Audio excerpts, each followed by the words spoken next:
Can you hear me? Testing 1, 2, 3. Good volume?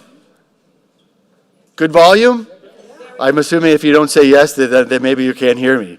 Okay, it's a pleasure to be here. My name is Lee Newman. I'm the Dean of IE Business School. I've been at IE for about 15 years in various roles. Currently the Dean of the Business School. I used to be the Dean of our Human Science and Technology School. And my role here today is very simple, which is to welcome all of you here to this fantastic event, this Marketing Summit event. So thank you for coming. I really want to give a big shout out to our speakers and panelists who have taken the time out of their busy schedules to come here and share some wisdom and some insights with us. So thank you very much. They'll be introduced in a minute. So let me just say a few words about kind of where we've been here at IE Business School with respect to this world that we call, in different contexts, we call our MarCom world. Sometimes we call it branding, marketing, and sales. But about, let's say, 10 years ago, we made a strategic bet in this area. And we sort of looked around. We did market research, which we train our students to do. We looked for customer insights, et cetera.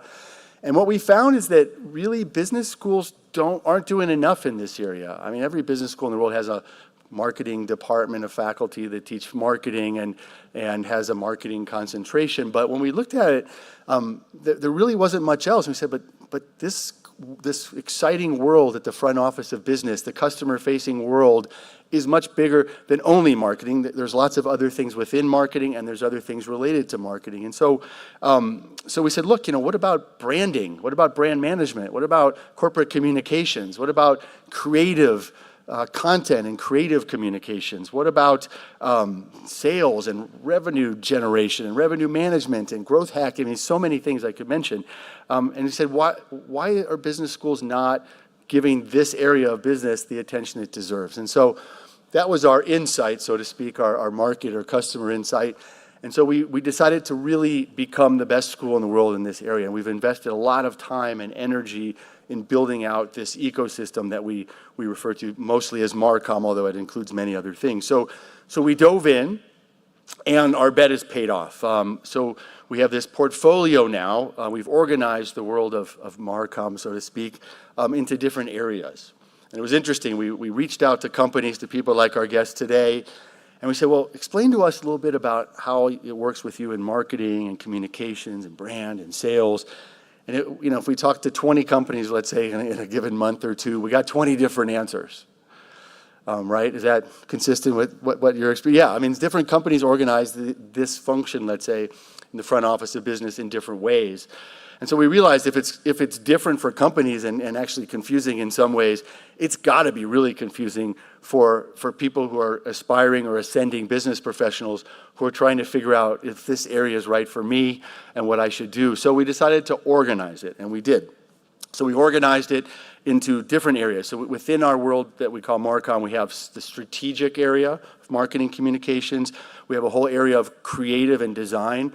I think we're really the only business school in the world that could say we have a program in creative direction in a business school, right? Which sounds maybe obvious, but it turns out it's not, because we're the only school that does it. The whole world of digital and tech with respect to MarTech and sales, et cetera, the tech side of it. Customer insights and research is another area. Product management and service design, and this whole idea of CX and UX, et cetera. So we've tried to organize the world for people who are interested in business school and for our students and for our alumni as well into those areas. And so today, just to share a few quick facts, today we welcome every year about 1,000 students in this area of what we call MarCom, in these MarCom-focused degrees. We have a huge alumni base of graduates globally that have studied here with us in this area. We also have 200 or more students a year who are doing concentrations in general management programs in the area of branding, marketing, and sales. So we have BBA students, Bachelor in Business students. We have MIM, Master in Management students, MBA students, who are also focusing not as much as in specialized masters, but who are also focusing on branding, marketing, and sales. So it's really a big ecosystem, and it's events like this that really make this ecosystem very special here. Another little tidbit, we decided, for better or for worse, to say, well, maybe we should put ourselves into the rankings. Rankings is a tough business if you're a school in this area. And we just debuted at number 3 in the world in the QS in Marketing Master. So we're quite proud of that in year 1. So congrats to the team who helped us do that. So again, events like this are really special. Thank you everyone for coming here and joining in. If for those of you who are interested in this area but don't know too much about it, I just wanted to say that, if you think that branding is just do it, there's a whole lot more than that that you're going to learn about. If you think sales is kind of Black Friday starts this Friday, there's a lot more to sales than that. Really, we promise that we're not greenwashing. There's a lot more to corporate communications than that statement, which many companies are making these days. So lots to learn about, and we have a fantastic group of people that we brought together here as speakers and also panelists to share their wisdom and insight with you. So that's what this event, this summit is about. So with that, I'd like to get started and introduce you to, where's Carla Semso? Here she is. Carla is our fantastic Vice Dean of this world of branding, marketing, sales, and this Marcom portfolio. She's the mastermind behind this event. And with that, Carla, tienes la palabra. Thank you so much. Thank you very much, and enjoy. Can you hear me? Great. So it's an honor to be here with you today. It's our second edition of our Marketing Summit. And I want to first give a round of applause to all the organizing team that I see around. Thank you for making the magic happen. We'll start with that. And now, what I want to tell you is that actually, I started my career more or less 15 years ago. I hope I still look young. In the marketing world. I actually worked for WPP Group. It's one of the biggest groups of agencies, consulting firms that many of you may know pretty well. And I had 4 years working, and then I said I want some more of business analytics. And I came from Latin America. I was born in New York, then I lived in Latin America, and I came to Madrid to pursue my master's in management at IE. What I didn't know was that IE was so powerful also in programs linked to marketing and communications. And it was very interesting because earlier this morning, we had a very important breakfast with important CMOs here in Spain, CMOs representing some of the main brands that we all consume here. And I actually asked them, hey, if you think about IE and IE Business School, what are the programs that come up to your mind? And the first things they were saying were MBAs, executive education programs. And that's great. That's part of our DNA. But what I want to share with you today is, as Lee was saying, we are the business school in the world that has the largest portfolio of masters in marketing, communications, and branding. We actually have 5 programs. I see some of our students here sitting in the room. And we're also, as Lee mentioned, ranked top number 3. So yes, we are very powerful in this field, in this pathway. And today, we created this event to share some of the knowledge and the expertise that we have here at IE Business School, but also we want you to learn from the top leaders and practitioners in this field because that's how we teach our students on a daily basis. So this being said, we're also very excited because earlier this morning, we signed an agreement with the Marketing Association in Spain. And today we have the president sitting here with us. Actually, he was part of the breakfast. And where are you, Enrique Rivas? Can I see you? Great. So we're going to start the day with him. He's going to talk about marketing and the influence of marketing in terms of business growth, in terms of economic growth. Today I'll be your MC, and I'll share very briefly how the agenda is going to look like because we want to make it as dynamic and interesting for you as possible.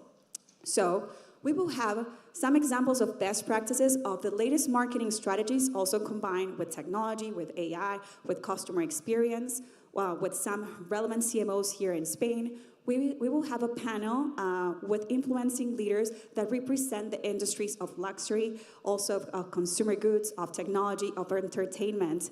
We will also have a one-on-one discussion with 2 other very relevant leaders in this field. And last but not least, and I don't know what's going on with the mic, but last but not least, I will welcome you to the networking cocktail at the very end, okay? So we will try to be very sharp with time. Here, I'm looking at our speakers. Thank you so much for being here with us. And with this being said, Enrique, please welcome to the floor.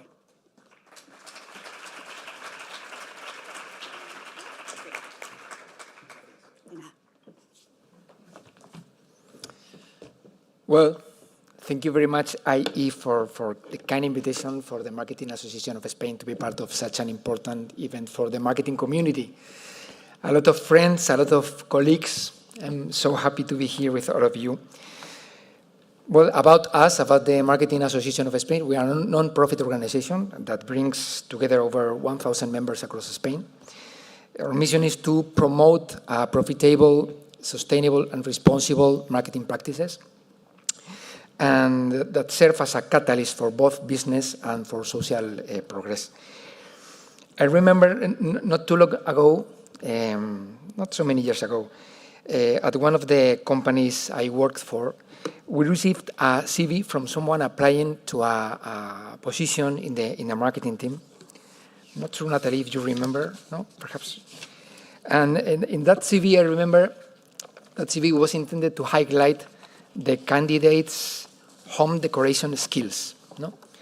And I thought, is this really how people perceive marketing? I mean, don't get me wrong, I love decorating, no? I love to decorate my home, but I'm sure we all agree that marketing has nothing to do with it, no? So going further, those who might think that marketing is about selling well, or creating Instagram ads, or developing visually appealing content, I'm afraid they are still falling short. Marketing is not just about advertising or sales, it's all of that together and so much more. I like to see it like this. Assuming that marketing is only about promotion is like believing that medicine is only about prescribing pills. The history of marketing is as old as it is fascinating, no? and goes back hundreds and hundreds of years, long before the term marketing was even invented.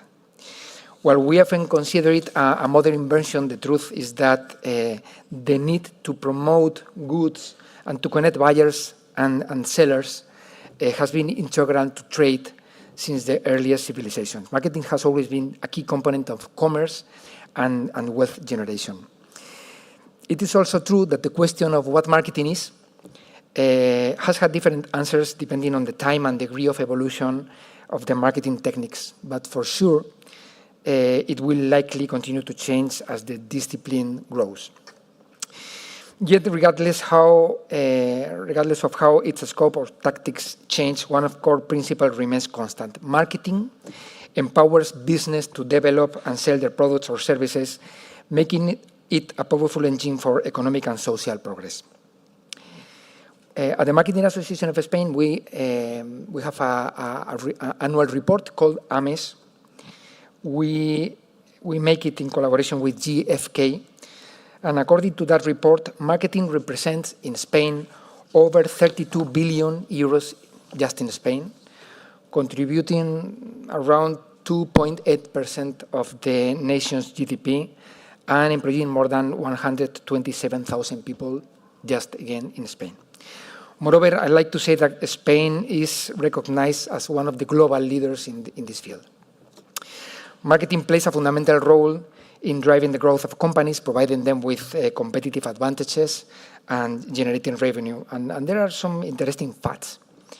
For instance, the Harvard Business Review's marketing metrics reports that every euro invested in marketing generates an average return of 3.24 euros in sales. Harvard Business Review also noted that companies with strong marketing strategies are 30% more likely to be leaders in their industry. According to the American Marketing Association, businesses with well-defined marketing strategies see an average 15% revenue growth. Or, the last one, a European Commission study revealed that competition driven by marketing reduces product prices by an average of 10%. But beyond this economic direct impact, marketing also plays a key role in other areas, such as education, job creation, and business development, and also in social progress. Or initiatives have a significant impact on behavioral change, for instance, or the promotion of healthy lifestyles, encouraging sustainable behaviors and raising awareness of social issues, very important ones. And let's not overlook marketing's contribution to culture and entertainment. For instance, investment in advertising and sponsorship helps fund cultural, sports, and social events while boosting tourism and attracting investment. In Europe alone, for instance, just cultural sponsorship reached 10 billion euros in 2021. 10 billion euros sponsoring cultural activities. For all these reasons, marketing is highly valued by both businesses and society. While some may see the word marketing as equivalent of something that is purely persuasive, The reality is that society recognizes marketing as a fundamental tool for wealth creation and social progress. I invite you all to read the yearbook of the Marketing Association of Spain. We have another study carried out on the perception of marketing in society, and from which I would like to highlight this sentence. This is general population. Marketing is accepted and valued because it is perceived as modern, effective, and because its messages provide the resonance of a commitment to happiness. So a business tool as powerful as marketing, as David Packard said, is too important to be left to the marketing department alone. And we couldn't agree more. Marketing is too important. And such an important thing, so should be embraced across the entire organization, from the CEO to the newest hire. And important things are not seen as an expense, but as an investment. And important things are not cut when times are tougher. Cutting marketing is like cutting oxygen when you need to breathe the most. Does it make sense to reduce spending on marketing when sales are declining? I don't think so. So thank you very much, IE University, for your invaluable contribution to the field of marketing and for shaping the next generation of marketing professionals. And also a message for all of you who plan to develop in this profession. Please help us to continue building together one of the best professions in the world. Thank you very much.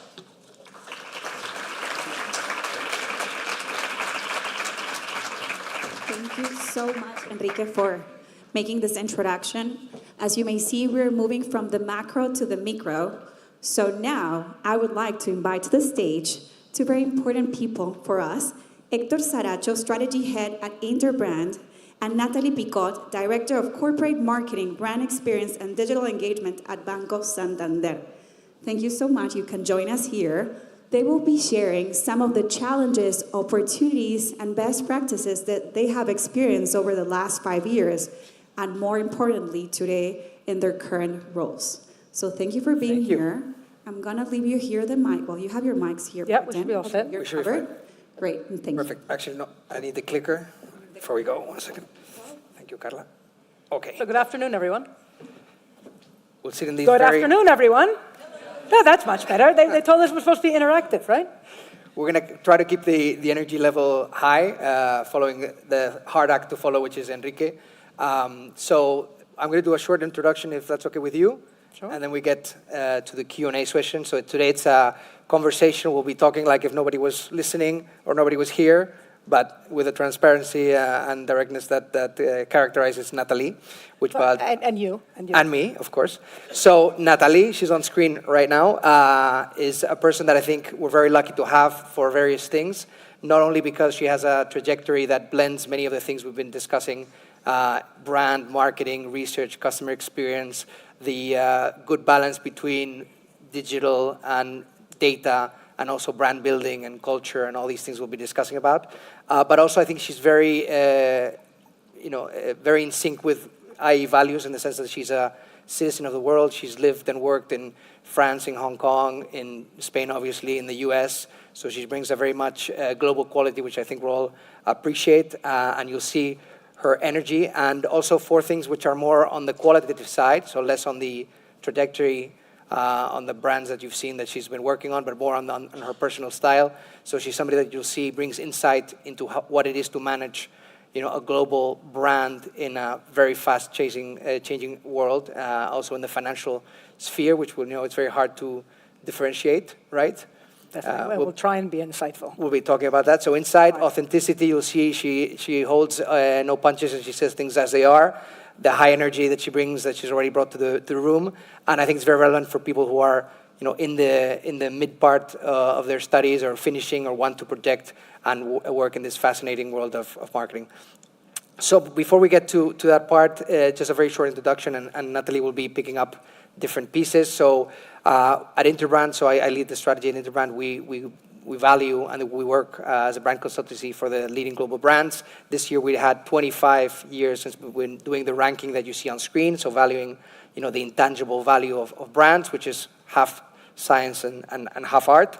And Santander is the only Spanish brand with Zara, so there's 2 Spanish brands of Spanish origin. It's a global brand, but it's of Spanish origin, as you know, that are in the ranking. So Santander has been in the ranking for 15 years. It's recently surpassed, the 10 billion, 10,000 million, which is $10 billion of value, and it's the most valued brand in the eurozone.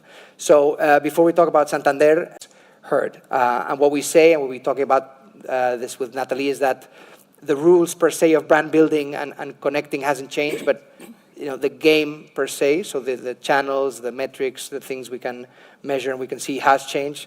And in that we like to say, and I think Natalie agrees, that we shouldn't only measure the things that are easy to measure. We have lots of clicks, of impacts. We know how to trace people along different platforms, but we really cannot afford to lose sight of things that are return on investment, but not necessarily short-term investment and short-term return, but rather long-term brand building. And we have two examples of this, which I'm sure you've seen. So Nike lost 20% of its value in August because it's been optimizing the brand and marketing function perhaps too much. And Starbucks also is on a journey to really reconnect with its roots. And this is a statement from the CEO, which talks about reclaiming that narrative, really being able to tell the story of what Starbucks is, why it exists, what it offers as an experience. Obviously, coffee is the excuse to get people feeling in a particular way. But if brands like these two are reconnecting with their core, then every brand in the world really needs to really come back to the essence and not only focus on short-term things, right? And before we get to the questions, we'd like to say that brands like Santander and other brands need to think full spectrum. So they need to think about assets that identify them, so visual or verbal assets. They need to think of as an ecosystem. They need to be able to understand what is the value of the brand, and they need to behave as leaders, right?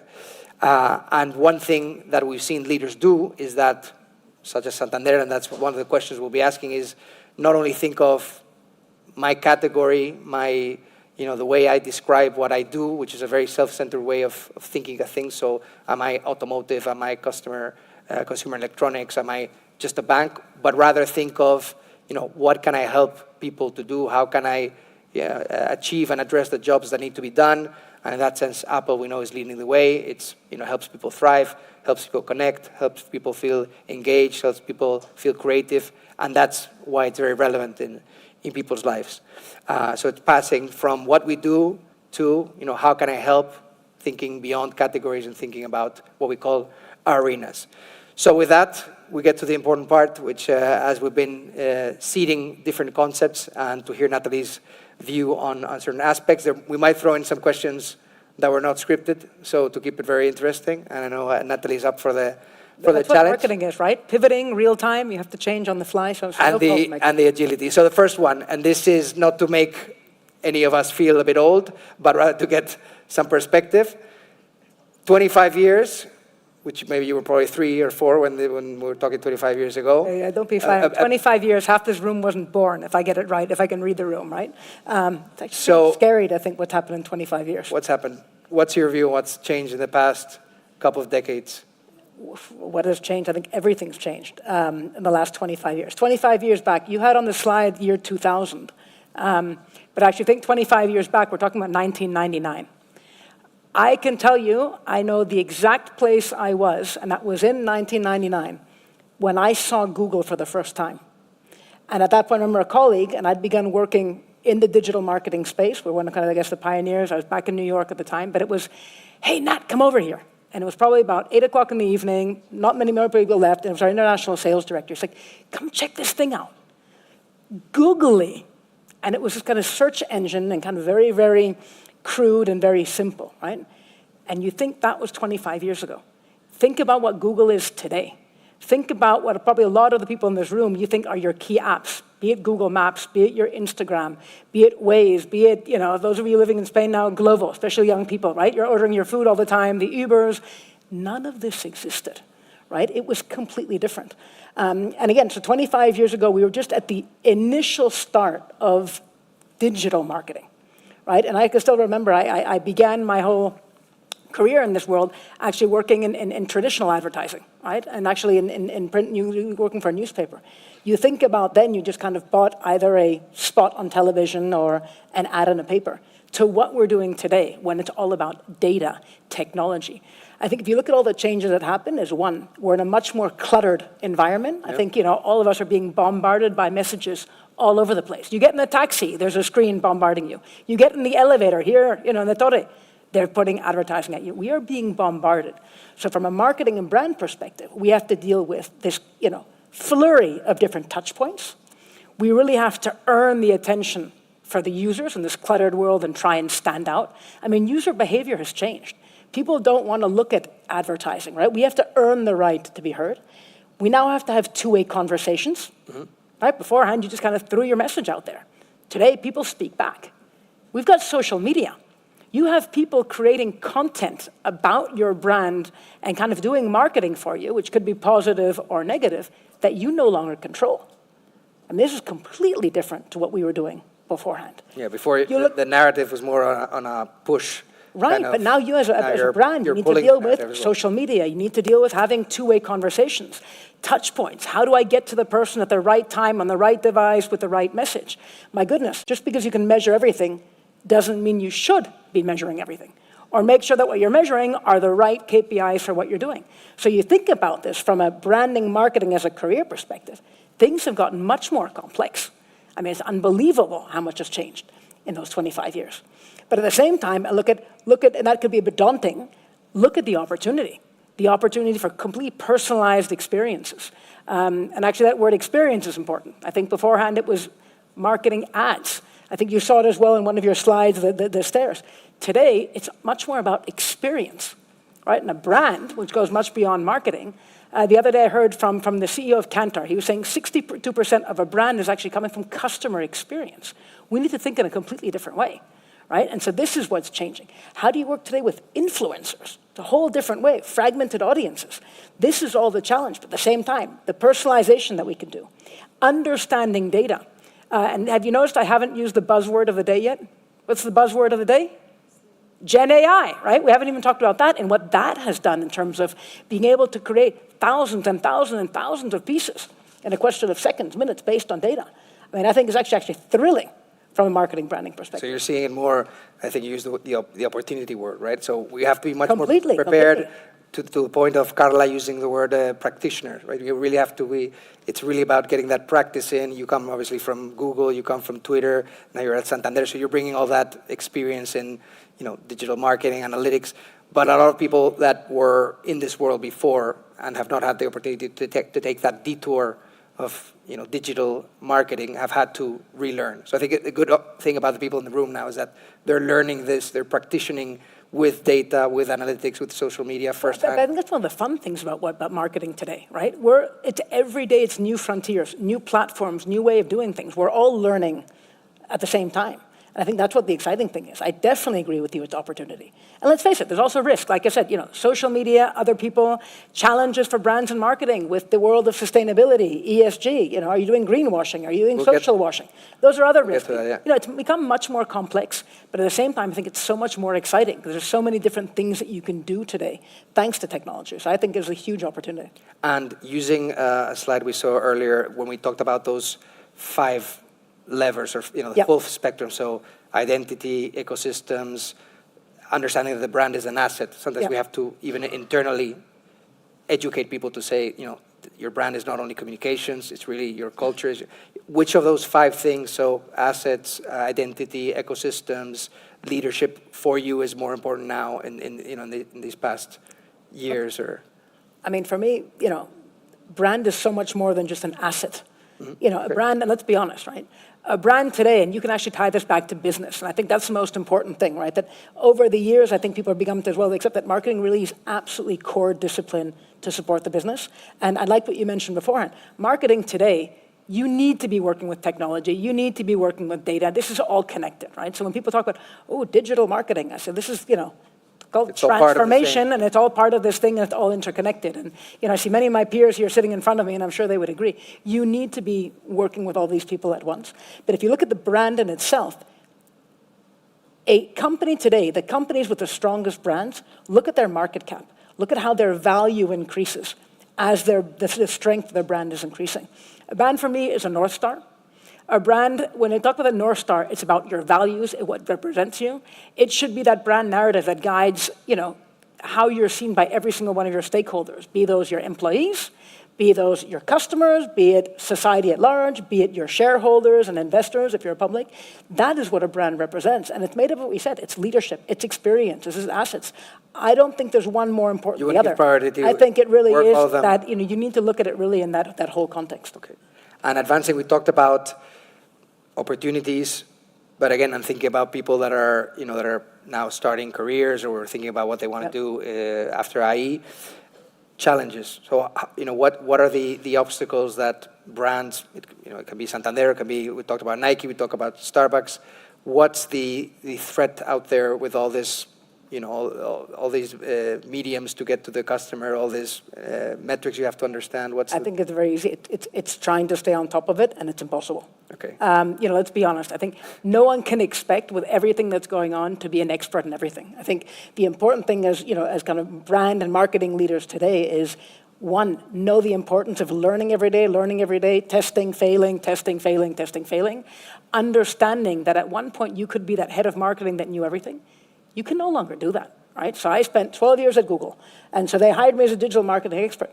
I have to hire people that know much more than I do today, right? Because you're going to have those experts. And I think, if I'm speaking to a group of students, you guys are thinking about marketing, test it out, try the different things. But later on at one point, I think the leaders need to understand, I need specialists. I need specialists more top of the funnel, more middle of the funnel, the bottom of the funnel. The bottom of the funnel. People talk about performance marketing, the amount of opportunities. You need to have experts in each different area. And I think the challenge is, how do I stay on top of that? And then how do I learn to distinguish as well? What are trends? What is hype? What isn't? Do you guys remember maybe 2 years ago, everyone was talking about the M word? Anyone remember the M word from 2 years ago? The metaverse. Hi, you guys are all asleep. This is supposed to be a dynamic event. First thing about marketing, marketers are awake, they're talking, they're chit-chatting all the time, there's lots of fun about networking. This group needs to get fired up. The metaverse, do you guys remember that? Everyone talking about the metaverse. Hype, trend, and I think as marketers, you need to figure out, right? Now we have, AI, Gen AI. I think that really is transformational. And so I think as a marketer today, one of the challenges is trying to decipher what really makes sense. What is just a hype? What is actually a trend? What do I need to do? What should I be testing? Not being afraid to test. These are all a bunch of complexities that we're dealing with. So it's understanding and actually conceding that you'll never fully catch up, but it's in the intent of trying to catch up and being on top and sacrificing and understanding that you won't be an expert in anything, but you still have to try. There's actually, I'm going to jump ahead, but there's actually a quote. Let me see, that you had in one of your posts in LinkedIn that reminded me, which was like the 3 L's. No, it was more like a call to action. Let me see if I have it here. Oh yeah, listen, learn, and live. Yep. That's something you put very recently, and I don't know if you were having a Santander outing or something. So it kind of reminded me when you were answering now. It's, listen, learn, live, try, experiment, and have your clear strategy, but then experiment along the way, I guess. And I think the biggest thing, even in marketing today, is realize you're going to be making mistakes and you don't have all the answers. You really need to do that. And when I say listen is, marketing, it's about how am I helping to connect my brand and make sure it's meaningful so that people consider purchasing, contracting, working with my product or services. That's basically what we're trying to do. The only way you're going to do that really is if you listen. What are consumers doing today? Really understanding changes in consumer behavior. What are their needs? Ideally, anticipating their needs. I think that's what some of the kind of the tech companies have done very, very well. But that's what it's about. It's listening, and then testing, reiterating, which is for me is a part of actually learning on the way. So listen, test, learn, and then live it. Make these things happen. Okay, and be passionate about your work. In terms of what we call the arena thinking, which we brushed upon briefly, thinking not only in your case, banking, banking products. I think a data point you gave us last time we spoke was that I think in the UK only 1% of people are in to open a current account. Yeah, only 1.3% of the population is actually looking for a new checking account. So I have a fun part, right? So I have to try and sell something that nobody wants. This is a fun part of marketing. Go and work for a bank. Who actually wants a mortgage? No one wants a mortgage. What you want is to be able to purchase your first apartment or your first house. No one wants a student loan. They want to be able to go to IE and get a marketing Marcom degree, right? That's what all of you guys want. That's what you want. So this is an interesting one when you got to talk about, what are those products and marketing. We need to be there to make that connection. So you need to go beyond the pure, sometimes banking product, because there's not that option, and you need to evolve. So talk to us about, how a brand like Santander thinks beyond purely the banking category and tries to be relevant and have a role and a significance beyond that. Okay, well, I think there's two things, right? From a marketing perspective, the data we were talking about, 1.3%, is if people are always focusing on performance marketing, which is very much when people are in the moment, you have a very, very limited audience, right? If we think about the marketing funnel, I always need to make sure performance marketing is at the bottom. I need to make sure I get more and more people at the top of that funnel to then trickle down to lower and lower. If I only focus on performance marketing at the bottom, and I'm not getting people to be aware of my brand and consider working with me, at one point there's nothing left at the bottom to optimize. Makes complete sense, right? So you need to be filling the top. And I think in today's world, what we're seeing is there's a lot of focus on performance, right? You mentioned the Nike case. Nike kind of neglected a little bit the importance of the top of the funnel, working the brand and working consideration. So why do I mention that? To do that, you can talk about Byron Sharp, which is considered one of kind of the gurus of branding today, and he talks about the importance of physical and mental availability, right? You need to be aware in a consumer's mind, not because they're in the market today, but that the day they're in the market for your product. And again, in banking, there's very few times that you're in the need to contract that new product, that they think about you, right? And that's one of the big challenges that we need to do. So when you get to the arena thinking, it's, okay, well, what other things can I offer clients to be aware and be interesting and valuable to them where I'm not actually selling my product? So some of you may be aware or not, Santander, we do a lot of financing for the car industry. Well, now it's, wait a second, let's not just think about cars. Why don't we think in a bigger picture and start thinking about mobility? Yeah. What other things can I begin to offer people and do things? The same time, when we talk about mortgages, it's as people look for a mortgage and request a mortgage, what other services can I offer them that will be useful to them while they're trying to purchase a house or apartment? What are other services outside of pure banking that I can offer? So maybe just information about what is there in that area, in that neighborhood. How can I help start doing other things that are not pure banking, put a value in a house? Different things that I can do. But if you think about Arena, I think for me, one of the great examples is Amazon. Yeah. They began selling books. And then they started to say, why limit myself to books? I'll start doing different things, and I start growing. And I get into all sorts of different areas because something's connecting one for another. And if I can connect the consumer with one part and be relevant for them, I'm going to be able to open up another opportunity where I can grow my revenue with them. They call it the flywheel effect? Yeah. And Jeff Bezos says, having Amazon Prime, which directly doesn't make sense, but actually helps me sell more shoes. Yeah, exactly. Because I have people in my ecosystem, I have people thinking about my brand. They subscribe to Prime, then because they have Prime, they're primed to use it per se. Sure. So there's that flywheel effect. Even in Santander, right? So we're in the banking industry, and what we say is our goal is to help people and businesses prosper. Well, that's great. And so it depends on how you define prosper. I think traditionally it was more, financial gaining and going forward. But again, consumers have changed. Today, prosper is something very different for each individual person, and it goes much beyond finance. So look, one of the big things that we do is actually invest a lot in education, because education is a way of prospering. Getting education is a way of prospering. Upskilling is a way of prospering. Starting up your business and scaling up and startups. So we do a lot of that kind of support to those type of companies, which is not actually directly related to what we're doing in terms of banking. I seem to remember that somebody from the Santander UK team told me that you were measuring the different meaning or how people decodify prosperity. Correct. And actually, I don't remember the number, but top up there in how people describe was actually finding true love or having stable relationships. So prosperity has work-life balance. I mean, if I asked each one of you today, especially the generation, the younger generation, I think your concept of what prosperity is going to be very different from those of us who are here on stage and maybe some of my peers, right? We're kind of a different generation. But what prosperity means is going to be very different.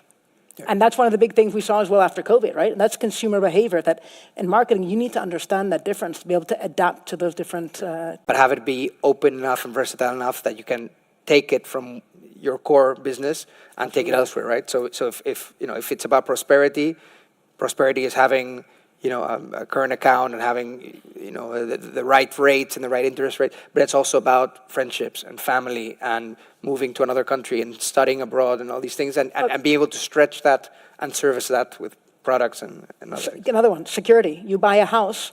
Well, so now we've done partnerships now with a big alarm company, right? Alarm has nothing to do with banking.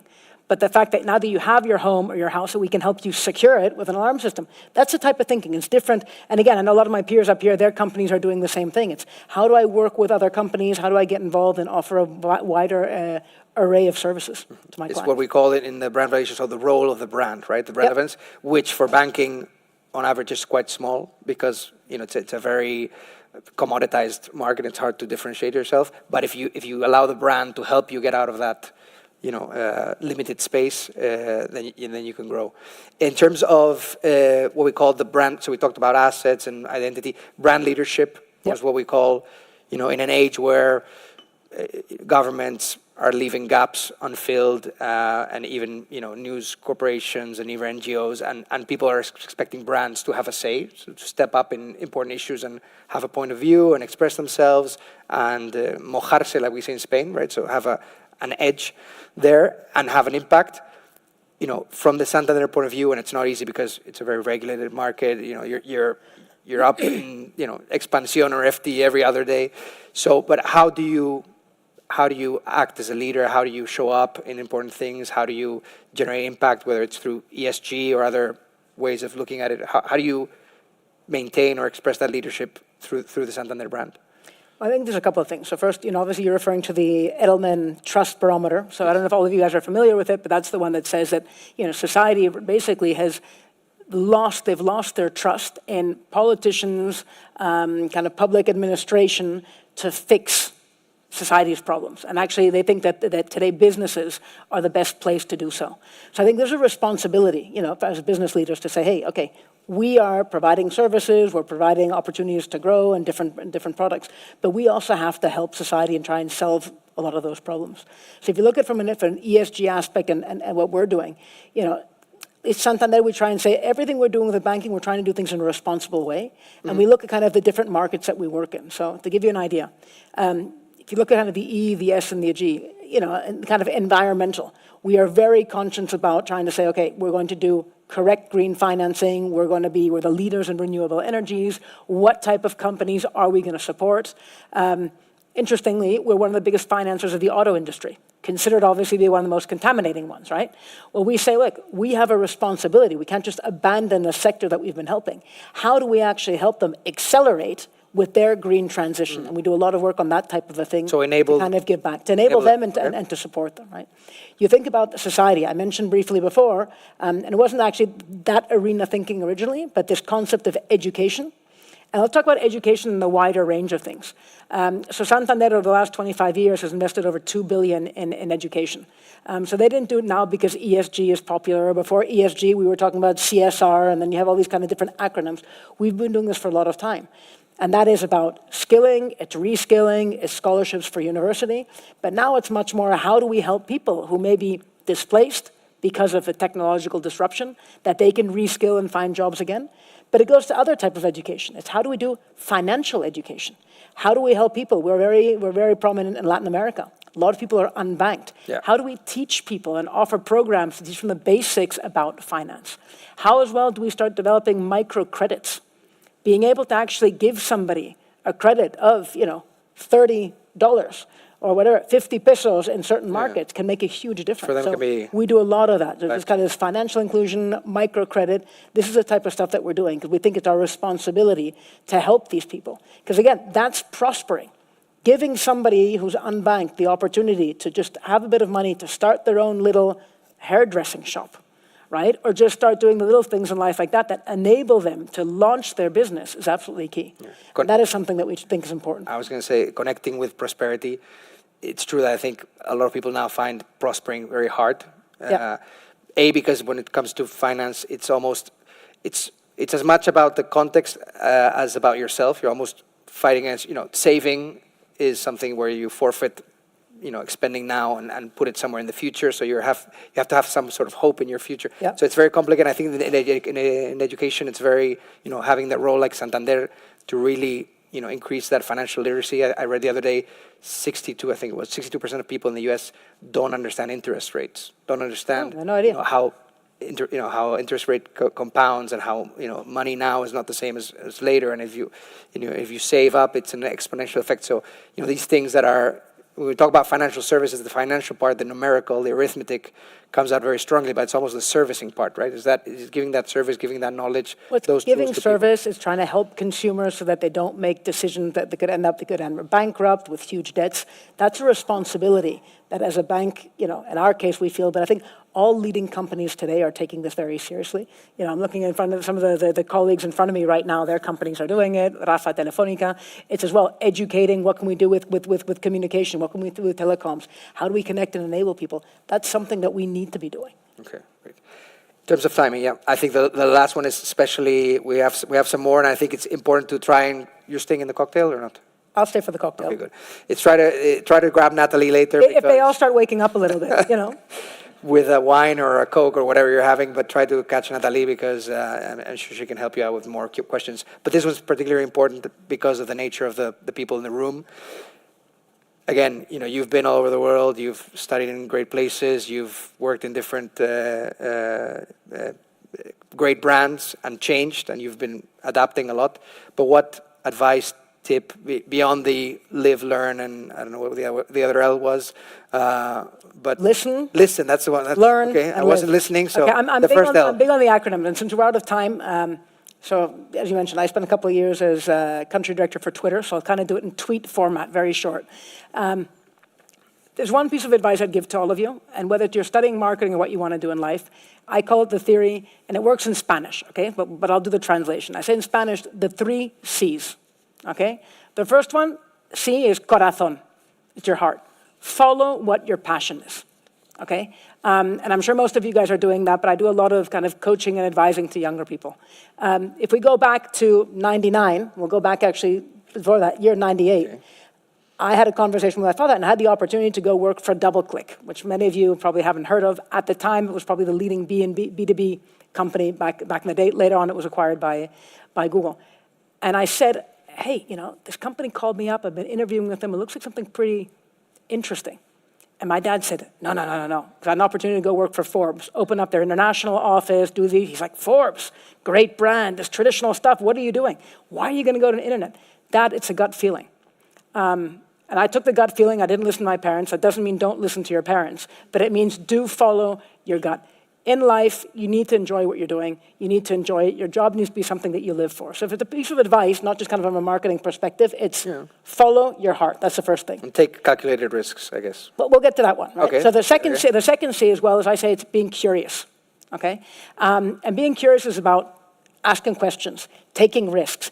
Ask, learn, and learn, and learn. I know it sounds very stereotypical, but the truth is, the older you get, you realize the less you know. And you've all been told that 800 times. You'll be told it another 800 or 1,000 times. You're not going to believe it until you get to a certain age and you really realize that, oh my God, right? And I think that goes back to the listening, being curious, asking questions.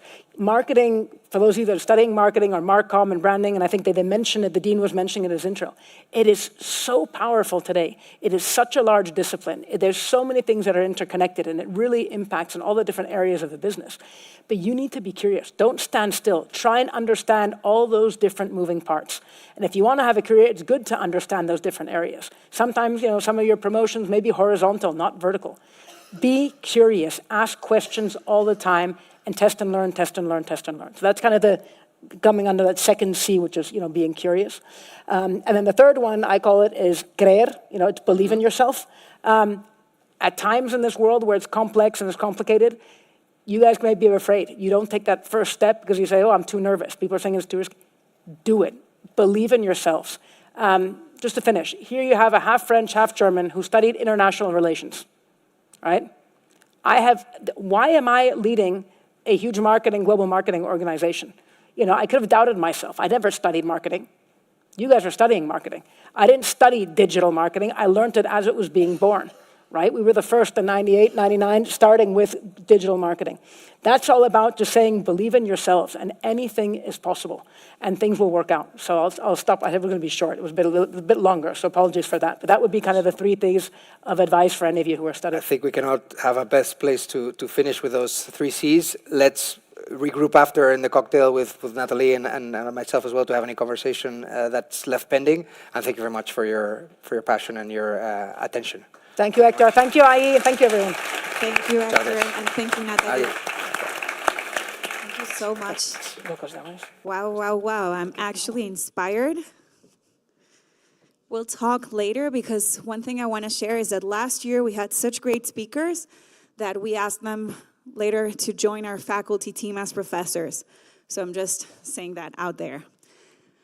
So now I have one of the most interesting parts of the night, the panel. And we have a very interesting list of speakers tonight. I'm sorry I'm going to read the titles. I know the names, but I want to make sure that I say correctly the titles of your jobs.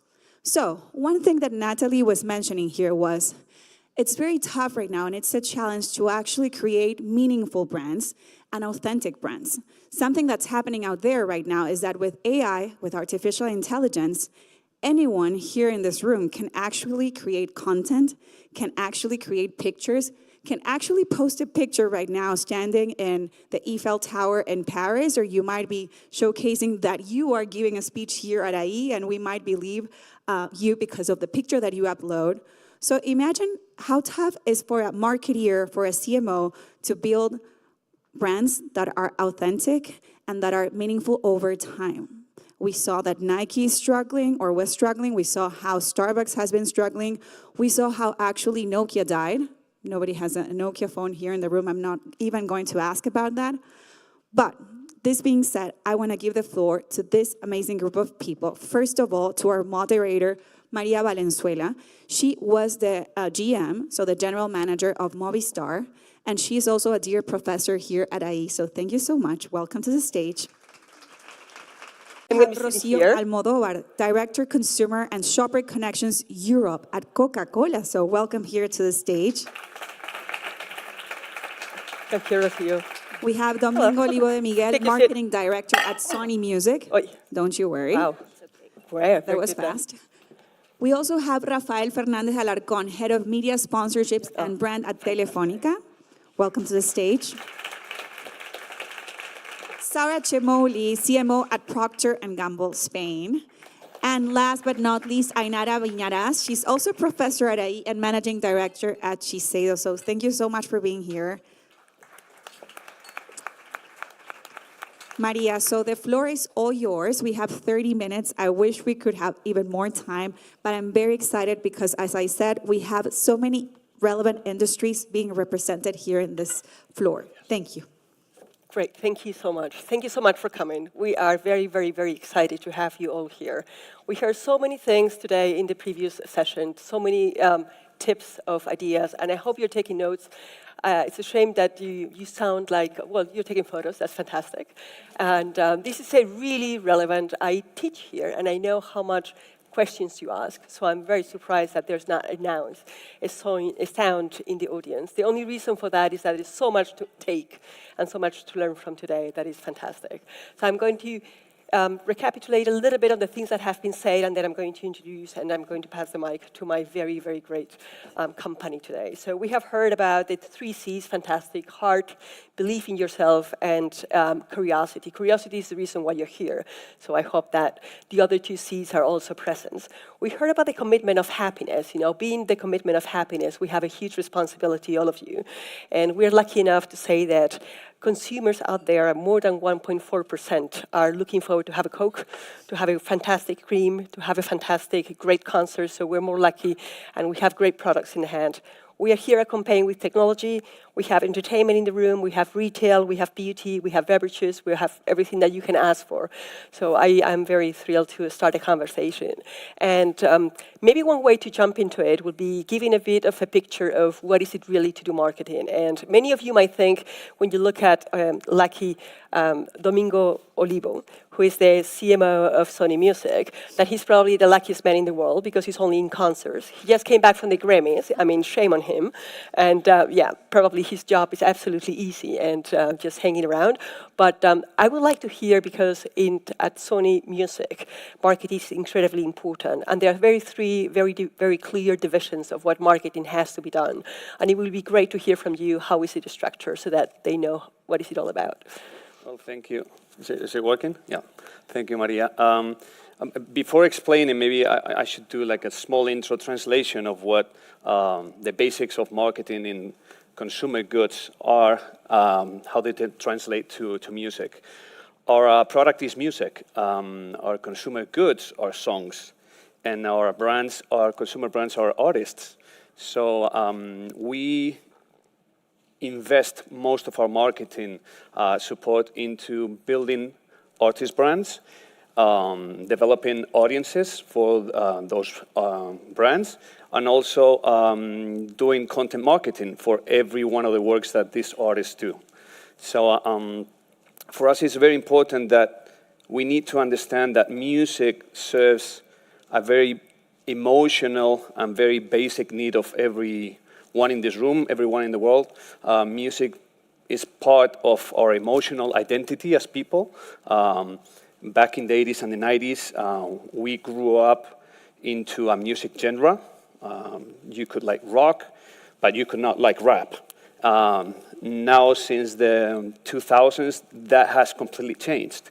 And you build your identity choosing a very wide variety of music, and you feed your moods with music, you feed your experiences with music, you feed your moments during the day with music, and we need to be aware of that. We need to listen to that. We need to cater the music offer to every one of your needs. So that's what we do at Sony Music. We develop artists, but at the same time, we cater entertainment for you. Great. And when you say you develop, the brand of artists, I mean, we might think that the artists are how they are, they were born that way, and this is how cool as they are, and it's very clear what they're showing. But how do you assure that they have the right branding, they have the right identity, and they have a consistent identity through time? It must be very difficult to work with that. And I know you guys are experts on this. Yeah, we work with funnels, obviously.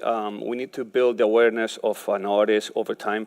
We need to build the consideration of those artists, different segments of the audience. And we also need to try to help them develop an identity, a positioning, an imagery that they need to manage through time, and they need to protect through time. The big difference in this case is that an artist can be a person and can be a character. Sometimes they're the same, but sometimes they're different. And the character that artist builds needs to be carefully drafted and carefully designed and protected over time. And sometimes they grow up with that identity, and that identity changes, and sometimes that transition works good through time, but sometimes needs to be fixed because decisions are made. Sometimes are right, sometimes are wrong, but we need to be, sensible with all of that. I think we all enjoy seeing celebrities walking around dressing normal and looking very human. But I do, it's super interesting. So the same way that you have many artists and many music bands, Rocío Almodóvar has many brands. We have the director consumer of Shopper Connection from Coca-Cola Europe with us. And among your many, many brands, because Coca-Cola is not only Coca-Cola, I know that's that I learned. And with other many brands, it's incredible the many connections you do with other brands outside of your universe, and connections that help you have experiences, that help you connect to worlds, that help you have 1 + 1 being 5. And you have had, I mean, I couldn't count, there's so many. There are Coca-Cola and Oreo is an incredible, amazing example. You have Christmas with Amazon, you have OO Christmas and Amazon, you have the CCZS sampling, you have the Halloween with Fanta. It's just, I could go on and on and on. Now, what is it? How do you best approach a brand? How do you find them? How do you know that they are the right brands? How do you manage the brand to be convinced, you're convincing another CMO on the other side, that is a great association? How does it work? Thank you, Maria. So also with Sony, we were commenting before some relationships that we had had in the past. Rather than the how, let me start from the why. One of the most beautiful things of marketing, guys, is connecting meaningfully brands and products with people. And as in any human relationship, it's all about shared values. This is the first thing to bear in mind. Every brand in the world has certain values established that don't change year after year. Like the people, we have our own values that we don't change on a fortnight, right? And the values are what they are. And brands in marketing, we need to permanently innovate and propose new things to our dear people, because at the end, what we are willing is generate new relationships with you and surprise you, let's say. So your values are what you are. But the moment you partner with any other company is because you want to expand your shared values. Because other brand, what can provide is what you don't have. And you can expand and enlarge what you really are. So there are many examples that we could put on the table, such as the ones that Maria shared. This year we have done 3 particular and remarkable partnerships that perhaps you have seen. One of them is being with Powerade, Olympics Games, and Simon Bales. If you triangulate the 3 things, it's very easy to connect the product values, the personal identity values of Simon Bales, at the time that you also put on that super beautiful cocktail, the Olympic partnership, on we have been having a super long relationship since 1928. And it's a question of enlarging your values and to provide new propositions. This is the why. Expanding. How exactly expanding? And it's because of shared values and also because maybe sometimes of the rich capacity powers because of the assets that another partner can provide, such as the musician that you work with, right? And if you have the musicians, if we have shared values, interest and appetite to work together and expanding new experiences for the consumers is when this magic happens. Absolutely, and it did happen so many times. It's incredible how many times you find Coca-Cola on the marketing box. So we have to come back to that because there's one case we have to definitely address. But Ainara, I'm very happy to have you. I know you've been struggling with the parking, so Yes, so have we. But I made it Yeah, finally. no, super happy. Thank you so much. I was kind of so very, very happy to see you here. You know, it's interesting in times where communication is the only way where people can relate, or when moments like pandemic, when we have had, we have here Ainara Viñaras, and she's the general manager of Shiseido in Spain. I have to introduce you also properly. And it's been very interesting one campaign you did through the pandemic, because pandemic has made us all have to think differently and have to have a different connection to a consumer. And you guys had a very beautiful, from the female point of view, a very beautiful campaign where you were focused on how beauty is not making you look different, but is looking at that your beauty will stand out with all your different and unique ways that you are. And if you could tell us more of how you came up to that campaign, how did it turn out, and what the experience was, that would be fantastic. Okay, thank you. So I fully agree with what you just said, because everything comes back to the values. So instead of becoming crazy in pandemic, because as everyone else was suffering a lot in terms of sales and profit, the shops were closed, we made no benefits, our DTC was very small. So we decided to really stick to our values, not becoming crazy, doing no promotional, no sets, nothing that it's really out of what we stand for in Shiseido brand. So instead of that, we created a campaign which was called Kintsugi. We as a Japanese company, we trust in Japanese value, and Kintsugi actually it's the art of recomposing broken objects. There are broken ceramic objects, and you paint them and you stick them with gold painter. So that makes them a new object, and it's really unique because no one else has it like that.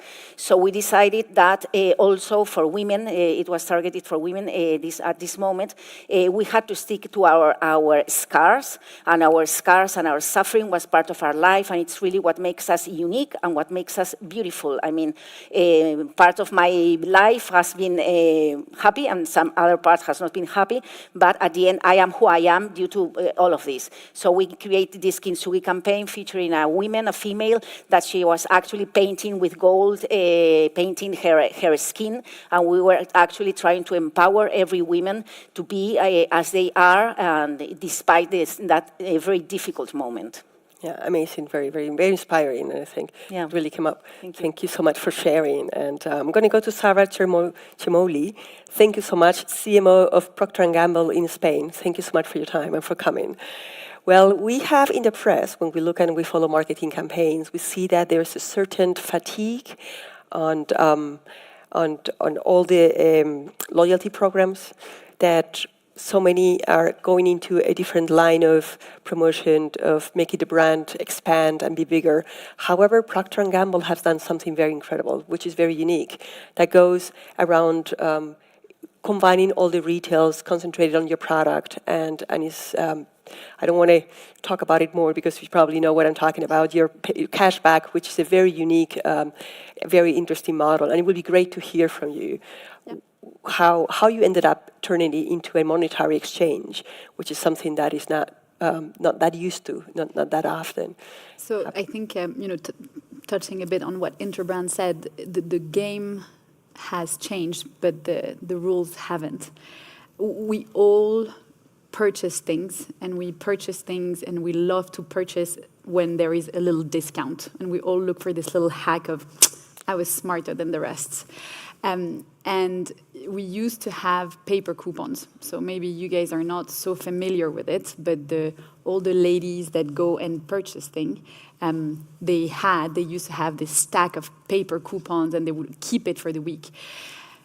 We found that it was not effective at all, actually. And in the era of digital, we needed to pivot and understand how we could not only have coupons delivered, but that we could have it delivered in a much more efficient way, in a hyper-personalized way, and in places where you could just have them anytime with you. So we've created an application, which in Spanish is called La Cuponera. So it's literally the cashback app. And it's a purely digital place where all P&G products have specific coupons. And they are hyper-personalized for you as a consumer based on your purchase behavior, on where you shop, how you shop, when you shop. What we are seeing in the way it works is that we get to a relationship with the consumer that is a mutual understanding of what they buy, how they buy it, and what they like.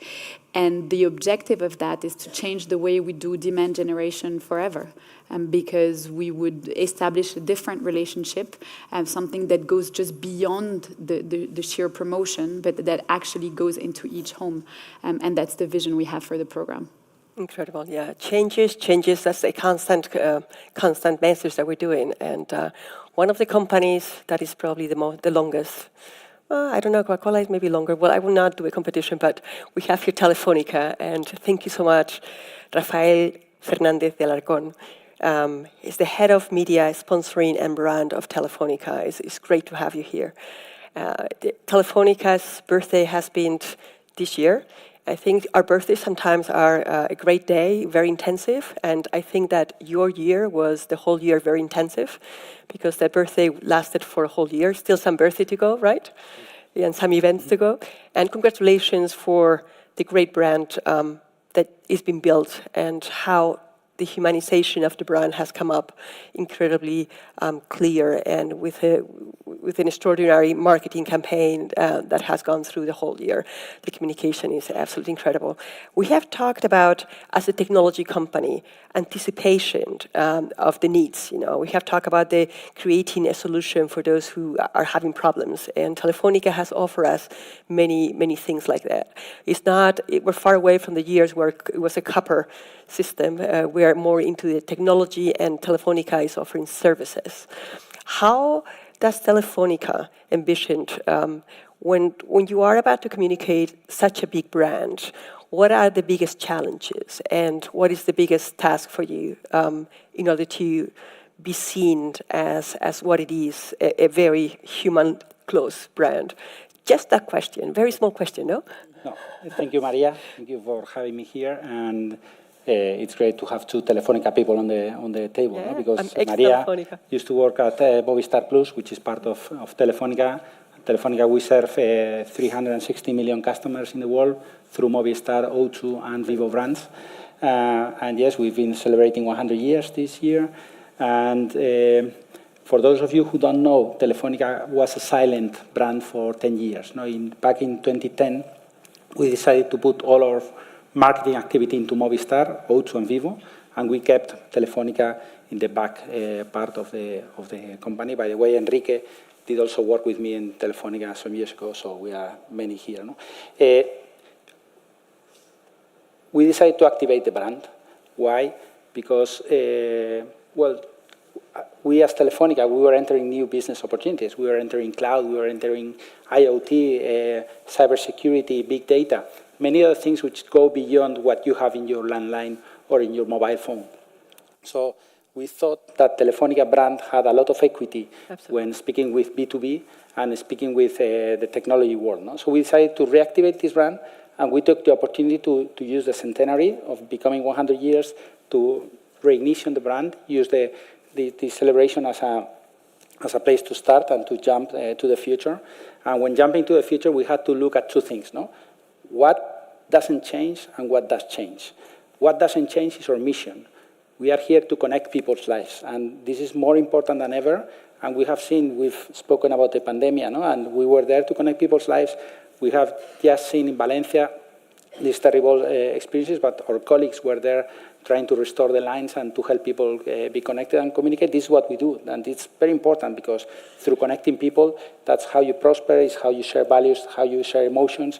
So we are a basic part of human. And the other thing is what changes, and everything changes. As Natalie was saying, from copper lines to fiber optic, from analogic world where you had just a TV to digital world where everything is being measured. So everything is changing. So really, what is important for us is to keep the focus of what's the important thing, and the important thing is that it is people who give purpose to technology, and this is what we try to do. Fantastic. Fantastic. Thank you very much. It's great hearing from that. That is great. Okay, so I'm going to talk about some of the platforms that you all have in your cell phones, and I think that I have questions for all of you, and I'm going to bring the big TikTok into the speaking, because it's probably one of the youngest brands that is taking the most dominant position, or one of the most dominant position. We know, Domingo, that people not only discover music there, they're now consuming at TikTok, and I would like to open it. I mean, we know, Rocío, there are great campaigns to be done in collaboration with them, and they are seat with you at the table, creating the campaign and the experience. And you get user-generated content communicated through TikTok and through many other ways. So it's hard to decide what is more relevant and where to start. But it will be great for the music, because I think it's a very pivotal and it's a very important role now on the music, because so much music goes through TikTok, and so much not only for the for the consumption also, which is a great, beautiful thing and a great challenge. How are you living? What kind of collaborations they are? If you could name us a little bit of what you're doing with them, would be fantastic. Okay. For us, all the platforms that are available today have become a double challenge. One is a challenge that every brand has, which is how to best target our consumers and how to best adapt our offers, our creatives, our narratives, our product to connect with our audience through those platforms. The second challenge is that our product is part of the experience in those platforms. So we need to understand very well what role music plays in each one of the platforms to actually do the matching in between what we want to do in terms of segmentation, but at the same time, how we want that platform to enhance the experience. An additional note is that we people, every human decides their taste in music and decides their musical identity since we are teens until we're about late 20s, early 30s. So once you've experienced enough and you've crafted your identity, you just keep on consuming that genre and those artists. So we need to do the crossing in between those three things: the lifetime value of music, the role of music in the experience in the platform, at the same time how we want to address our different audiences to the platforms. TikTok has become one of the most important platforms right now for us, especially because it is the platform nowadays to discover new music. Instagram, Facebook are platforms that have become our mainstream platform to broadcast narratives or to broadcast creatives, or just to say and let everyone know that new music is out there. But the role in between IG, Facebook, and TikTok is quite different. And then Twitch also enhances the discovery of music, but from a different perspective, where we can tell a bit more of what is occurring behind the scenes, or behind the stage, or in the kitchen of music. That's great. And Sarah, I know you have had in the House of Pantene a great collaboration with user-generated content. You have ask those that use it to explain what is it that is so good about the product. So you have made anyone being able to be an ambassador by giving them a voice, by then selecting, but then giving them visibility in your website. How was it to be in connection with the user-generated content? How much can you moderate? How difficult has it been? And it's a good model by having a contest, because you're in control of, but you're putting a hashtag out there that could be used in many different ways, right? I mean, so I think when you do such an activity and you do user-generated content, you need to be okay to let go. And that when you're a brand, it's difficult because obviously you operate in a certain equity and ecosystem that makes it hard. I think when the way we approached it is Pantene is a brand that has been in Spain for like 25 years. We wanted to celebrate that anniversary, but we wanted to celebrate it with the people. And what we asked them was, what is a Pantene hair? And that was very risky because we thought, are they going to go completely sideways, or are they going to actually reply thicker, healthier, shiny hair? And it turns out people know very well in Spain what a pelo Pantene is. And the result was amazing. We had more than 150 influencers participating organically to the content. And by the way, girls in Spain have incredible hair. And they all participated.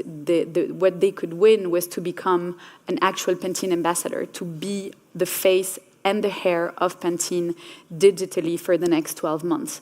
And that for them was a huge prize, obviously, but for us, it was also a way to get closer to our community. It was also a way to make hair real, because what you see in the advertising, there's always this factor of, is it really authentic? Is it really her hair? And what we wanted to show here is the torture test. We stress tested the product because there was nothing but the product. We stress tested our brand equity because we wanted to see whether consumer actually replied to our request, and we wanted to stress test the love for the brand and see whether people would show up. And the celebration was in the house of Pantene, in the center of Madrid. Families came to see their girls becoming ambassadors, and it was very emotional. So I'm not sure I would recommend it for every brand. I think you need to have a very strong equity already established to be able to make the community participate into the content. That would be the recommendation. Absolutely, makes total sense. I like the stress testing.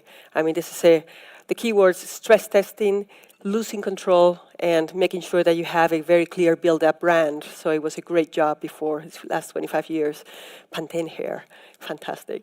And Rocío, in your case, you have so many promotions, you have so many beverages. There's so much beyond saying this tastes good and you need this.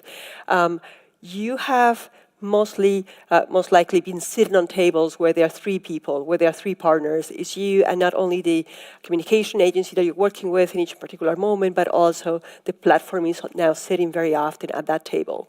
How is the triangle working? It's a very different way in terms of how the media is now. You are creating with the platform the experiences. And it will be interesting for us to understand and to hear more of how do you create them, what roles do you have in this exchange and that table.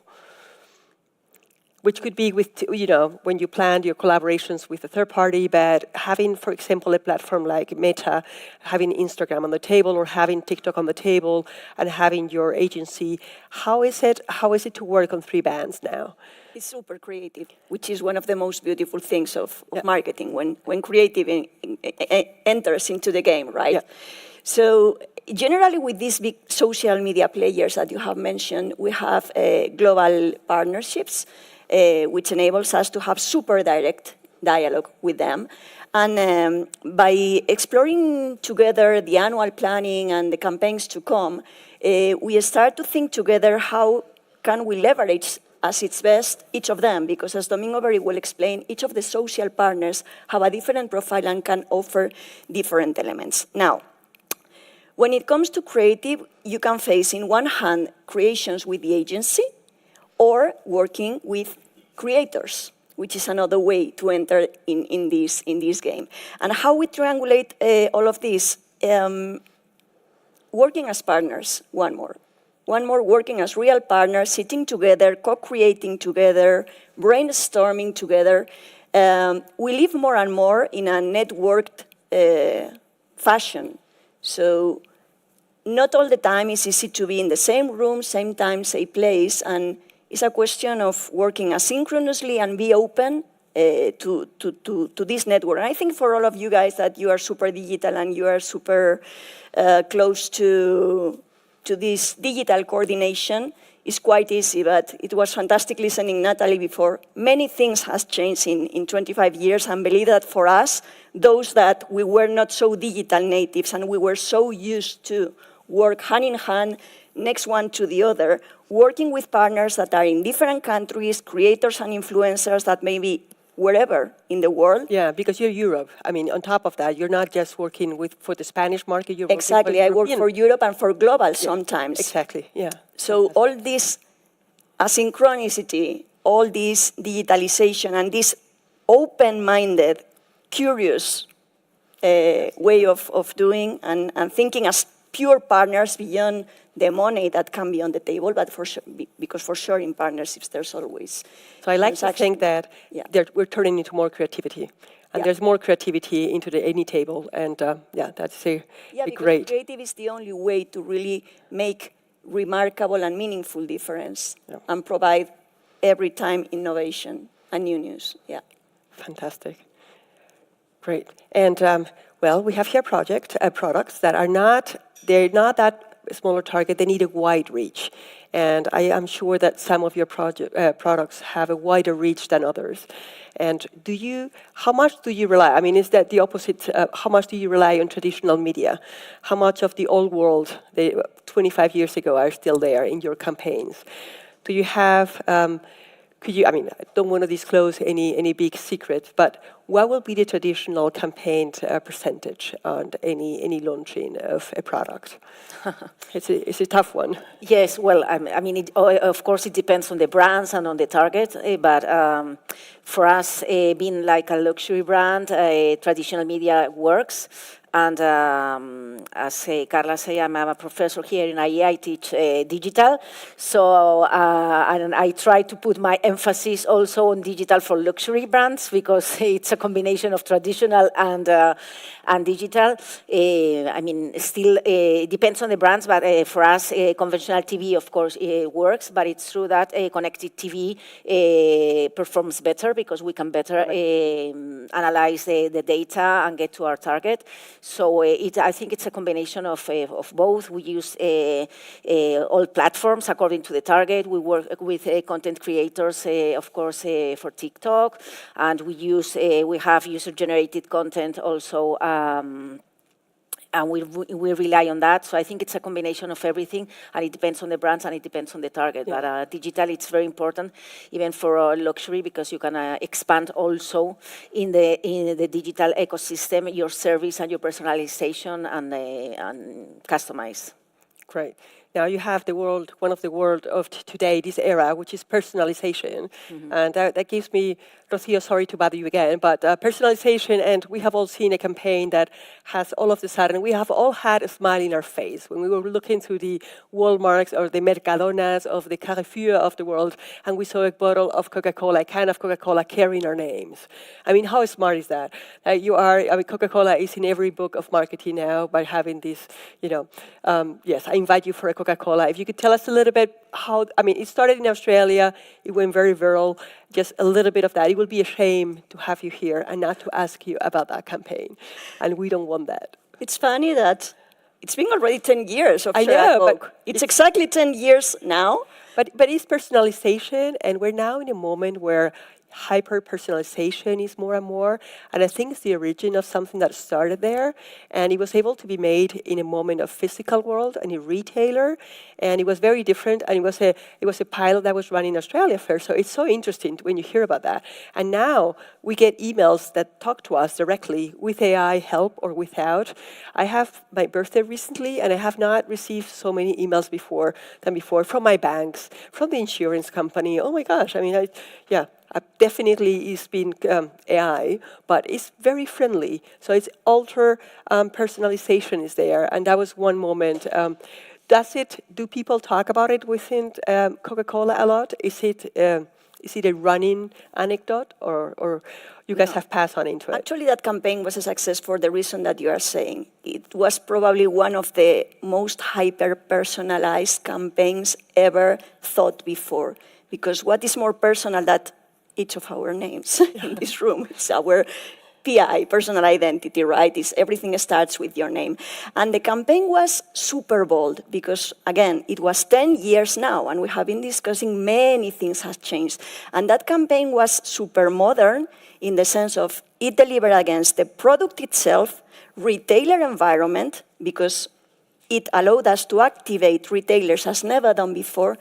It was digitally and data-driven first because, look, if people was not able to find their name in a can, they were able to ask us in digital, and it was the first time that we connected in a first-party databases. This is something that for sure Telefónica was done many years before, but for us was really accelerating our digital game. And last but not least, it delivered again physical experiences. In Spain, you said that this started in Australia, then it became a global campaign. And let me tell you a super tiny story what happened in Spain. What happened in Spain is as follows. Product was distributed in market. And the problem was that in the tiny villages in Spain, not all the products arrived at time. And people were so anxious and so excited that they started to complain in digital media. So something that we expected to be a success, we discovered that it was a gap, an enormous gap. So we reverted the plan immediately now. And what we did was making the commitment of visit each and every region on Spain and minimum 5 of the most major cities there for people to go there and have these personalization places for them to get the can, even covering Canary Island.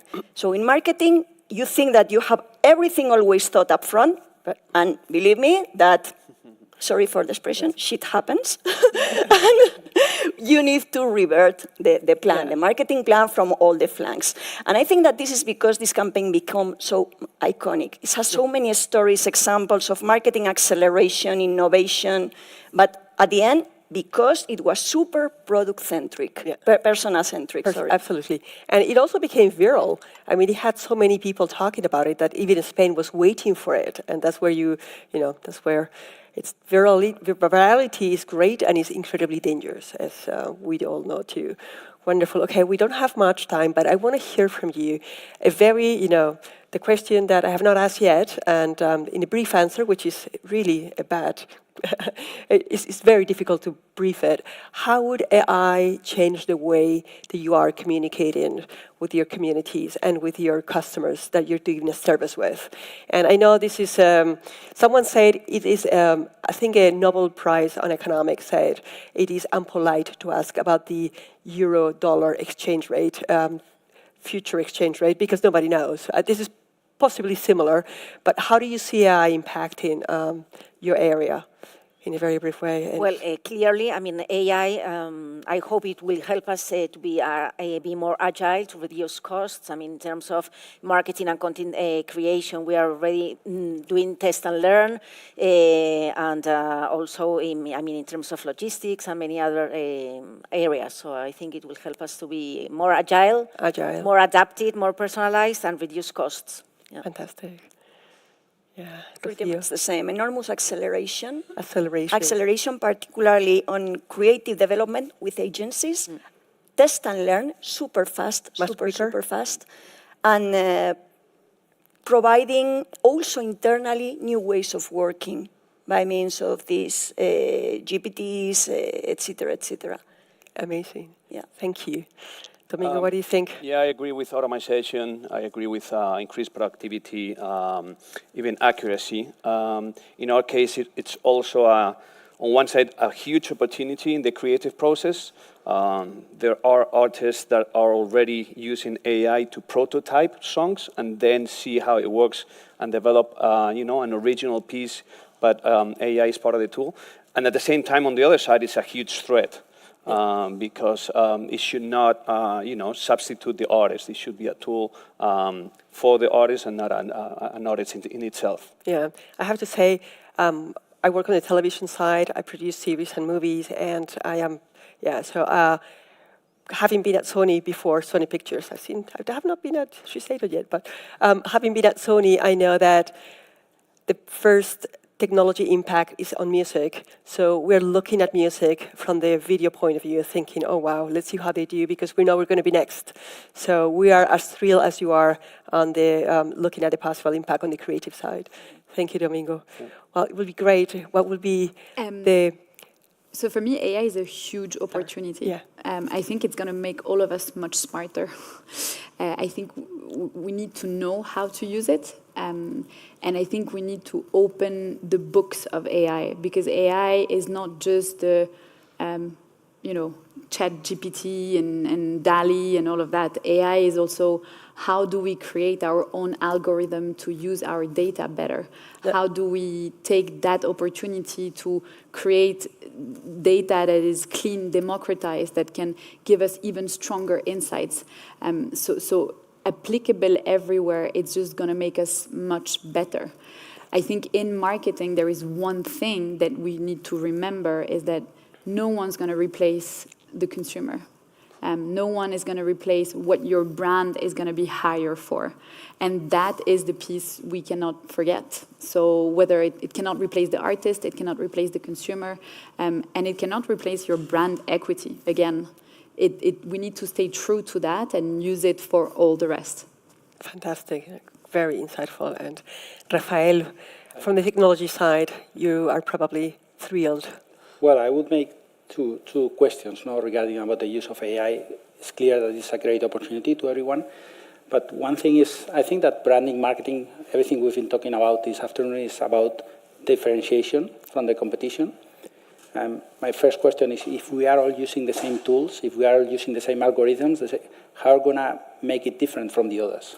So it's true that it's an opportunity if we use it right, but at the same time, it's very important that we use it in a way to differentiate. And it's always a human thing that has to drive AI. And probably we will need more and more skilled people to be able to extract value of AI. I think AI is a big opportunity for all the marketeers because it will differentiate the ones that have the right questions and the ones that have to just copy what others are doing. No? That's my number one question. Number two question is, how are we going to put some controls on AI? I mean, we have from 5 years ago, we created an ethic AI guidelines inside Telefonica on how we could use AI, which kind of data we are going to provide AI, which kind of data not, what kind of marketing materials are we going to create from AI, how we're going to meet with intellectual property and meet all the criteria. So there are a lot of things and questions that we need to regulate, no? Because as any tool that we have been seeing in the world for the last 100 years, it depends how you use it. It can be good, it can be bad. Absolutely, as a tool, absolutely. I like, Sarah, very much what you say that it makes us smarter. I was looking at one of the software and it says, don't think harder, think smarter. So I want to ask all the students from marketing to think harder because in your hands is, the commitment of happiness. In your hands is, the evolution of many brands, as we have seen from the Nike experience, is really a marketing problem, what they have, because the products are fantastic. And I hope that we'll take so many notes today, at least in our heads, all the 3 C's, very, very important. And thank you so much, again, for taking the time to come here. I know your agendas are very, very full, so really appreciate your time. Thank you. Thank you. Thank you.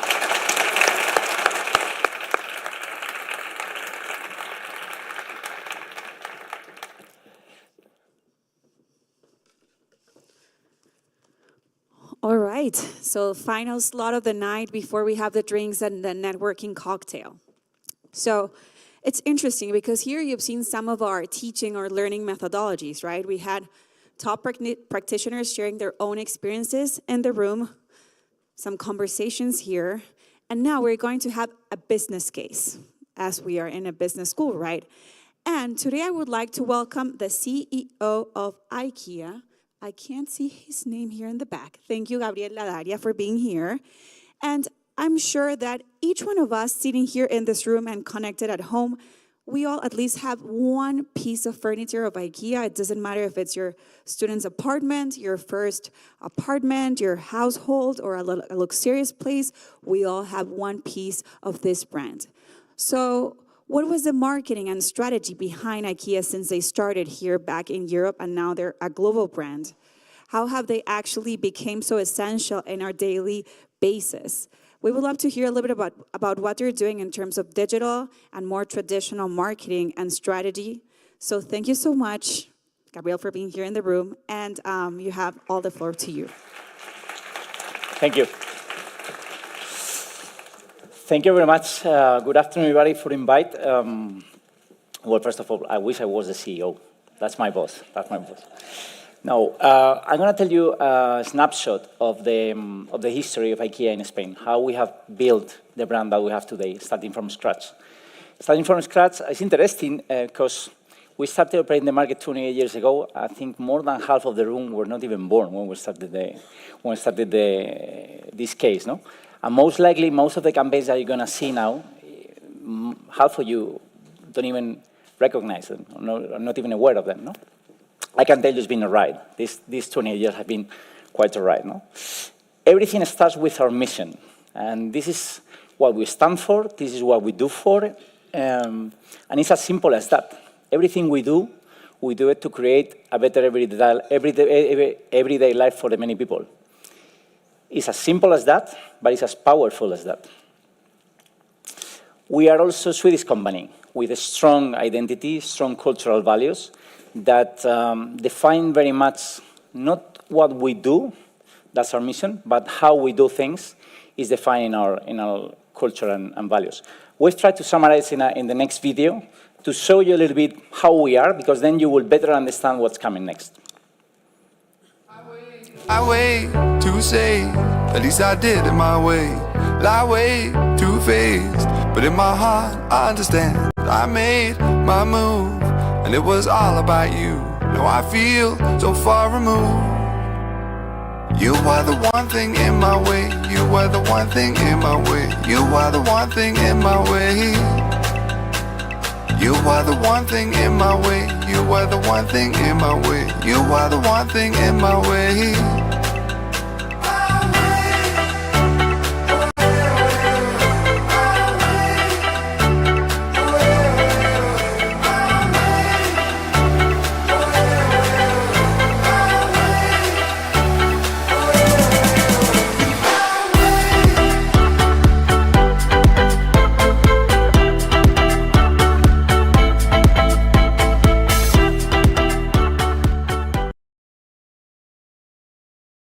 Claim that despite of the boldness and the ambition of our mission, we strive to create a better real life for the many people, we acknowledge that sometimes we're not meant for everybody. And this means that we need to neglect or assume that one size does not fit all. And this is important when considering the following message that you're going to see. No? In these 28 years, we mainly have two goals.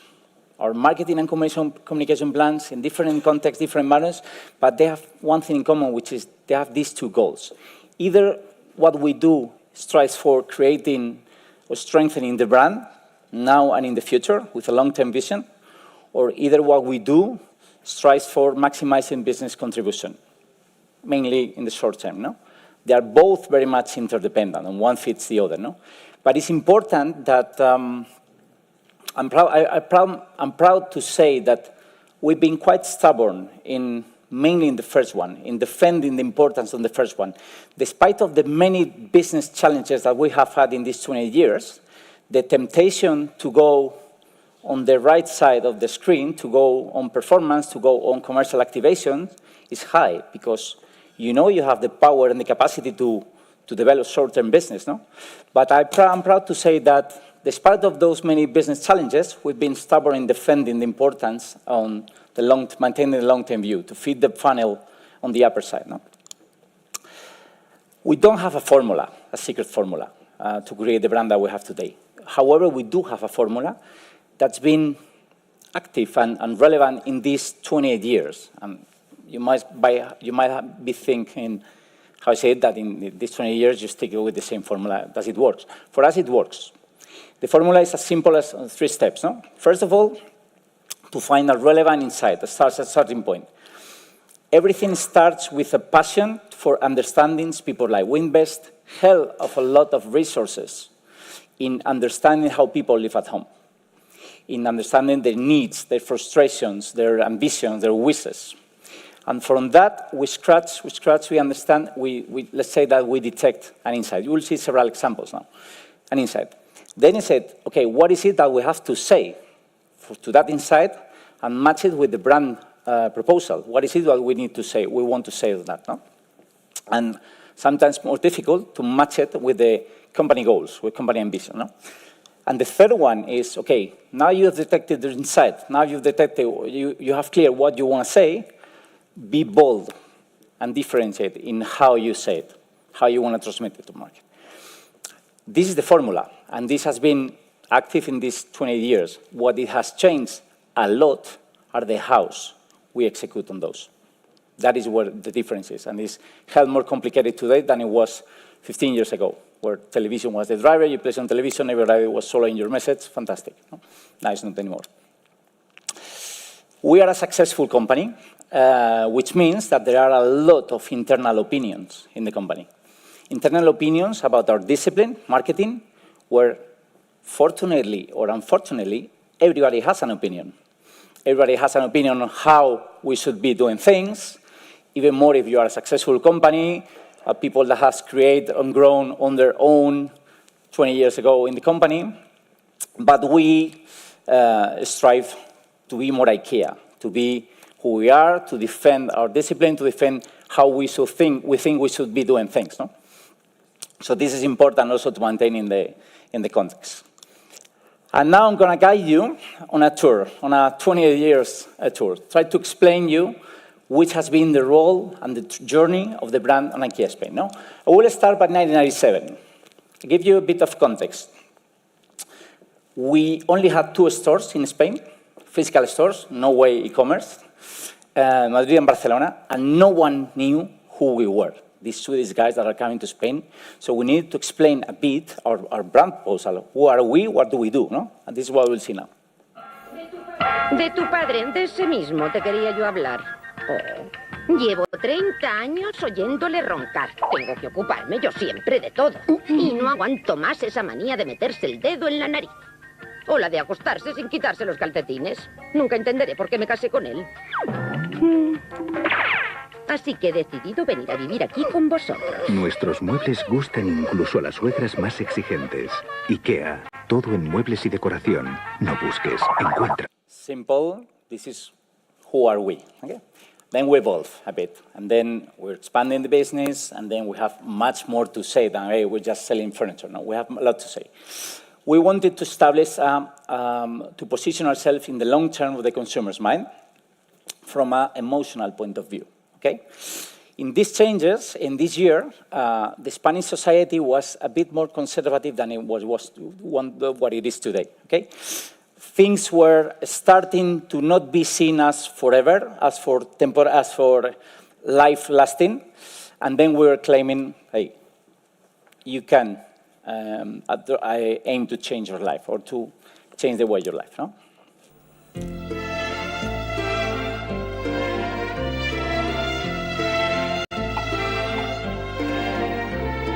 Con amore, se un sorriso che tocca il cuore, inventiamoci anche un domani per volare, per poter anche sognare ciò che ancora sconosciuto. This is bold. This is bold. Vale? It was a big hit in the society, I can tell you. And it happens that when you have a big hit, you have always in marketing the temptation to stretch things as much as possible, to stretch your successes and make it long-lasting, no? And this is what we did. But we maintained the platform, we maintained the message, but we went for not those big, so huge changes in your life, like changing your sex, but for more, let's call it, natural change that were starting to happen more often in the society. And this probably, some of them, you might recognize them as well. Este es un mensaje para mi marido Francisco. Paco, cariño, esta noche vas a cenar solo. Emilia y yo nos vamos y lo más seguro que no volvamos. Mira, no te quiere ni ver. Nena, dile adiós. Adiós. Ahí te quedas, Paco. Os mando un mensaje, queridos hijos, para que sepáis que me caso. He encontrado un hombre fabuloso y yo creo que seré feliz y vosotros también de saberlo. Me caso y os mando un beso a todos, de contenta que estoy. Starting to happen more often in the Spanish society. You are laughing because now you take it for granted, but this was not that often, no? Divorces or marriages or third stage marriage, etc. And then this is an example of what I mentioned before of stretching the chewing gum like of success, like let's hold to it, no? Hace un año conocí a un señor simpaticísimo. Todos le decíamos, estás loca, casarte a tu edad. Tienen una envidia, me lleva por todos los sitios, los cines. Excursiones, viajes. Bueno, es que Juan es encantador. Porque en la, ya sabéis, ya me entendéis, ¿no? Pues enorme. No tanto. Ella, con lo poquita cosa que se ha casado, pues yo, ¿qué? A lo mejor. So IKEA positions as your partner for addressing those, let's say, not those such big changes in your life, no? Then this is a big moment as well, because then it was 7 years working on the brand platform of Redecora Tu Vida. The chewing gum was no longer stretchable, so we need to evolve, no? But it's true that our business was expanding, and we wanted also to expand the brand. And we made a strategic change by moving away from temporary changes of being partner of the temporary to become partner of the essential. And we wanted to expand by claiming the importance of the home and owning, as market leaders that we are already, owning the territory of the home. No? And we were saying that with Bienvenida a la República Independiente de tu Casa, you could truly be yourself at home. ¿Vale? And there are many ways of being truly at home as people could watch in this brand. ¿No? Toda república debe tener un himno y una bandera. Las leyes se deciden en el Parlamento. Y a pesar de ser una república, puede tener un rey o una reina. Los habitantes tienen la obligación de conservar su flora y su fauna. En la república, el derecho a huelga es legítimo, lo mismo que el derecho de reunión. Y por ley, los invasores serán respetados. Todas estas leyes pueden, por supuesto, cambiar en el momento en que te dé la gana.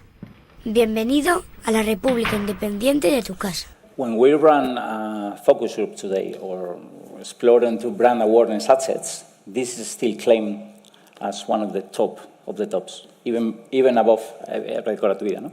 And the doormat that you saw is an example of how big the brand, the campaign and the platform became, because we managed to influence Sweden by interfering in the range development, so by selling this doormat actually in Spain. So we still sell it. This is something gorgeous when it comes to our range, because it's truly defined from Sweden to the world. You have nothing to say, you receive it and you sell it. But we managed to influence and become product developers in this case. No?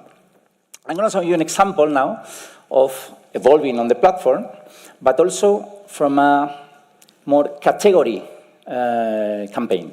Not only brand as such, as the one that you just saw, but we also have business priorities, as I was mentioning before. No? And in this case, we needed to sell living rooms. So how can you fit the commercial priority, living room, into the brand platform? No? How can you combine both? This is an example. En el salón no se juega. Esto no se toca, quita con esto no se juega, dale.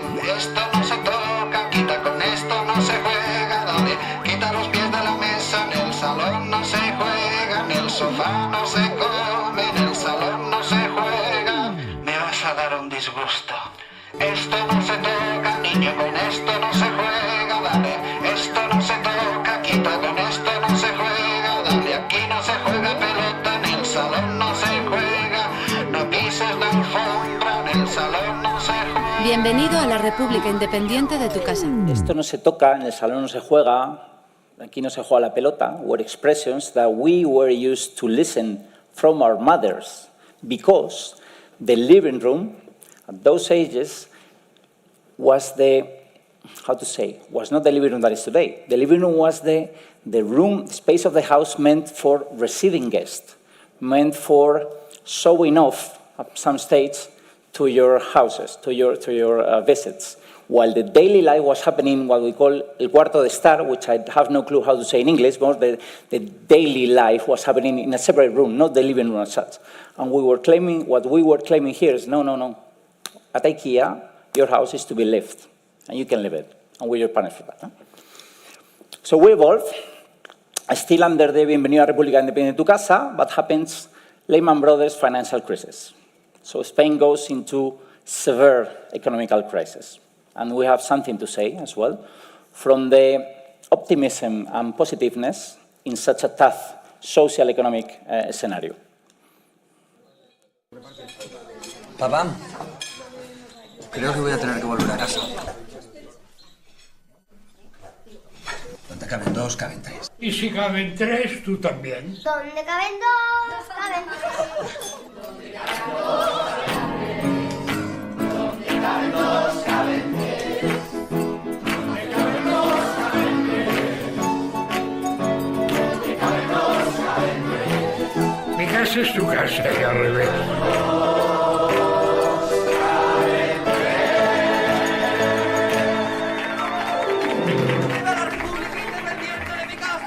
This is an example of understanding what's happening in society, what's happening in people's lives, unemployment rocketing sky high, people having to turn back to their parents, to their friends, for sharing flats, etc., and the role that the brand leader in the arena of the home was playing in that stage. No? And next one is a funny one, because the country as such was starting to lift from that economical crisis, and we were still sharing or throwing up this positive and optimistic message. So it's same message in a different coaster. Let's see if you notice the difference.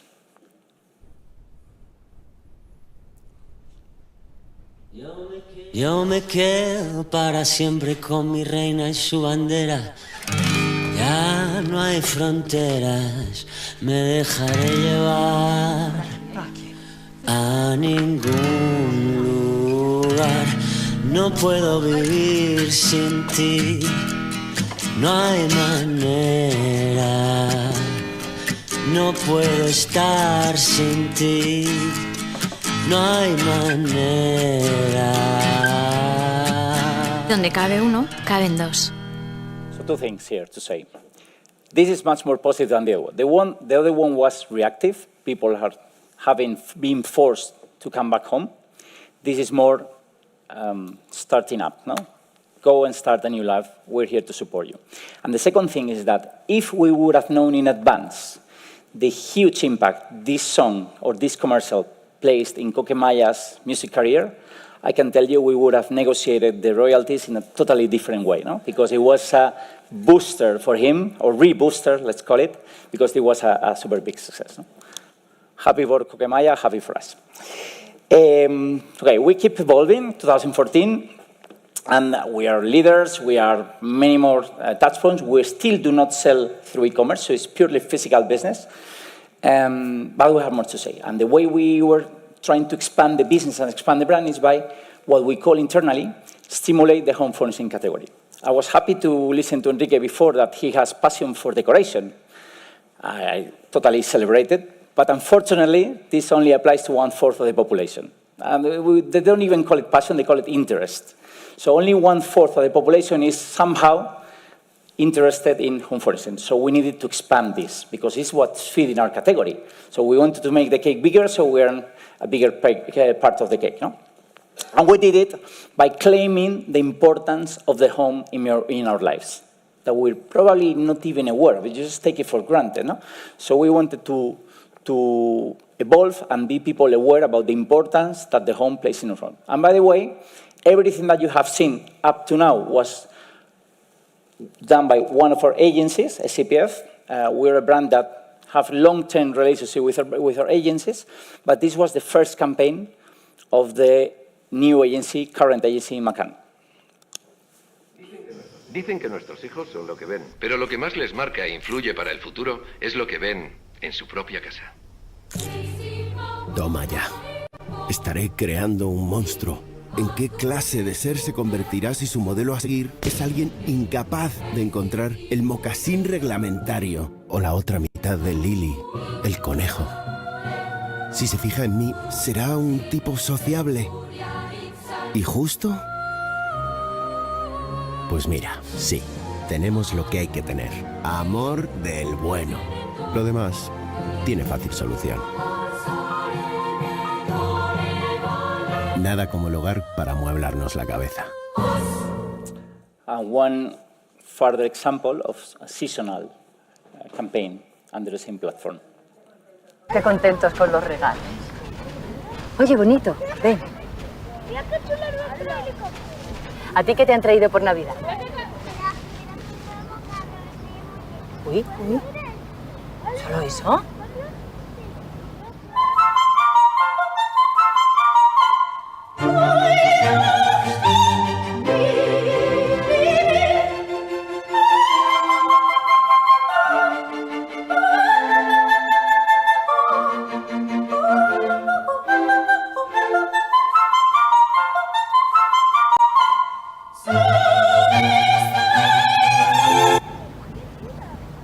Pobre.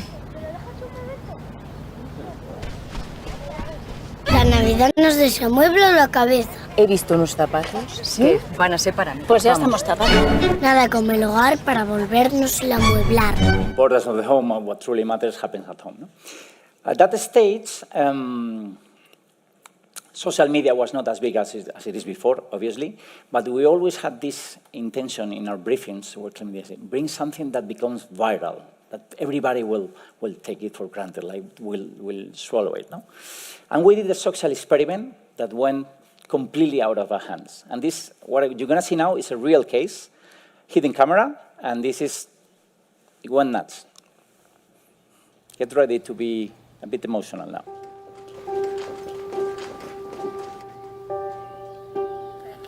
Bueno, vamos a escribir la carta a los Reyes Magos. ¿Sabéis ya lo que vais a pedir? Sí.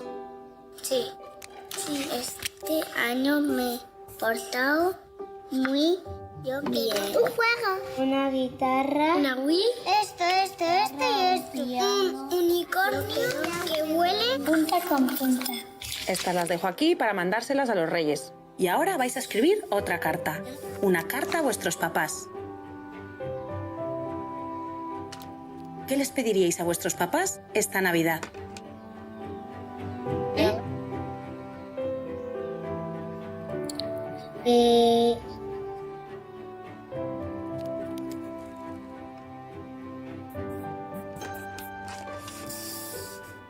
¿Algo más? Sí. Vuestras hijas han escrito una carta a los Reyes Magos y esta para vosotros.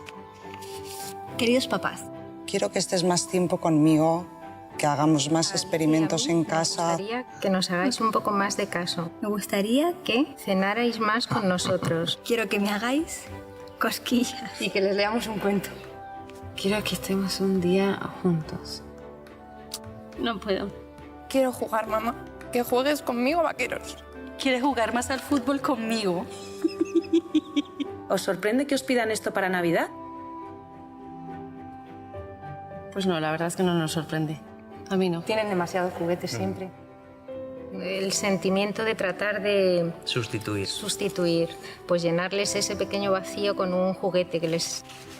Pasar todo el tiempo que tenemos al máximo con nuestros hijos. Pensar que tú quieres darles todo lo mejor y lo mejor eres tú.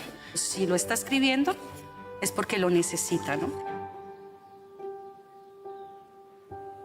Si solo pudieras enviar una de las dos cartas, ¿cuál enviarías? ¿La de los Reyes Magos o la de papá y mamá? Uy, es una pregunta muy difícil.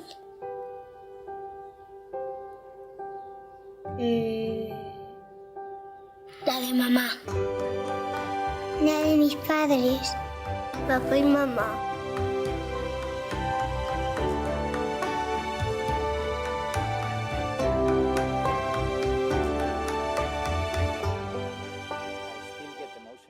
When I listen to it. Do you know which is the sad part of this? That this is totally irrelevant nowadays, completely irrelevant. We could distribute it today, because the message is fully relevant. No? Another example of brand campaign or brand platform downloaded to a product category. Humor has always played an important role in our DNA. No, it's something we like to do, and people recognize us for us. No? So this is an example. Hace unas semanas decidimos hacer limpieza de armarios. ¿Por qué no tiras tú todos tus bolsos? Pero si no te la pones hace 20 años. Con mi 25% armario hago lo que quiero. No te la juegues, ¿eh? Que te quedas con un 5. Así que decidimos pedir ayuda. Llamamos a un mediador. Hola, soy Manuel Pimentel. Cuando se media en un conflicto, es importante empezar escuchando a las partes. Este no es un caso aislado. Tiré las camisas con hombrera y luego se han vuelto a llevar. No pienso cometer el mismo error, ¿no? ¡Rotos! ¿Y si un día me da por pintar la casa, qué me pongo?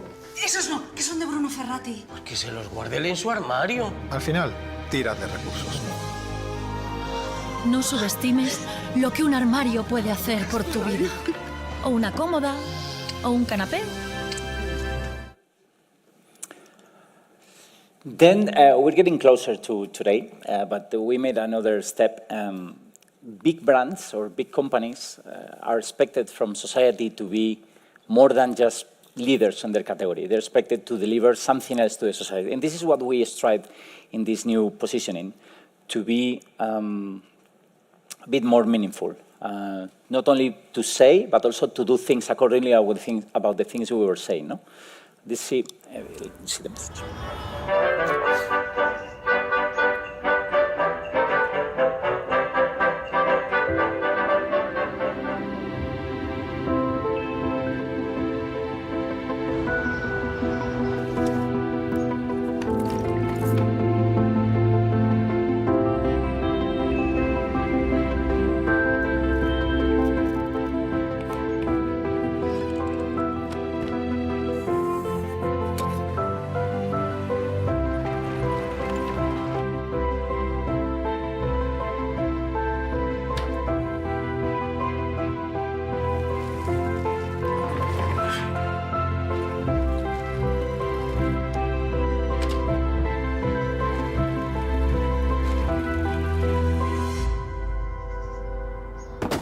No es el milagro de la Navidad el que traerá igualdad de oportunidades a todos los hogares. Es el milagro de la educación. Por eso, nuestra primera acción será donar muebles para el estudio a hogares vulnerables. IKEA. Todos merecemos un verdadero hogar. So we were super happy and super proud about this new positioning, but as Rocío mentioned before, sometimes shit happens. And shit happens in this context means that from Sweden, it is decided that we don't want to have any longer 31 different brand positionings according to the 31 markets the company was operating in. So they wanted to synchronize and to consolidate common brand positioning. And we were grouped by clusters. So all the 31 markets were grouped into 6 clusters. And each cluster was led by one of the markets participants. So we had the pleasure to lead the cluster and therefore develop the strategic brand communication to countries as similar as Italy, France, Hungary, Slovakia, and Spain. So it's like the joke. There is an Italian, a French, a Hungarian, a Slovakian, and Spanish. You need to find a common insight, develop strategic brand communication relevant for the 5 markets. We're like, what the hell? So we tried, and we found an insight which was home has a key role in all those markets. And after COVID, after Ukraine war, with such a big political instability, with economical uncertainty about availability crisis, etc., etc., etc., home was still the engine or the catalizador of potential new positive movements in your life. And you'll see 2 examples. Estimado señor director, después de mucho pensarlo, he decidido que voy a dedicarme a lo que de verdad me gusta. Si voy a tener que hacer malabares para recoger a mi hija o atender llamadas a deshoras, al menos que sea por algo que me apasione. Dicho en otras palabras y esperando que entienda mi decisión, renuncio. Atentamente, Luis. Director general de mí mismo. IKEA, móntate una vida mejor. So we're encouraging people to start your own business, to follow your dream, as Natalie was saying before, no? Or... Quizás el otro día me pasé cuando dije que quería tirar toda mi habitación por la ventana. Ya me entendéis, con 12 años creo que este dormitorio como que ya no me pega. Pero es verdad que no todo puede ser tirar. Y que, como dice papá, reutilizar podría ser una de esas palabras que entre en mi vocabulario. Con cariño, vuestra hija Ana. Postdata, a vuestro dormitorio tampoco le vendría mal un cambio. IKEA, móntate una vida mejor. And then we come to the last stage. So in this centralization process, Sweden takes one step further and says, okay, no longer 6 clusters for the world, just one single brand positioning for the 31 markets. So they call an internal pitch, a global internal pitch, which we had the pleasure to participate and win. So we are now responsible in Spain for developing the global brand communication for the whole IKEA world. And this, what you're going to see now, is the first ever global brand campaign for all the markets. The challenge is much bigger than the previous joke, because now we need to feed into a Japanese, a Chinese, a Canadian, a German, an Italian, and this needs to fit. Advertencia, no intente esto en casa.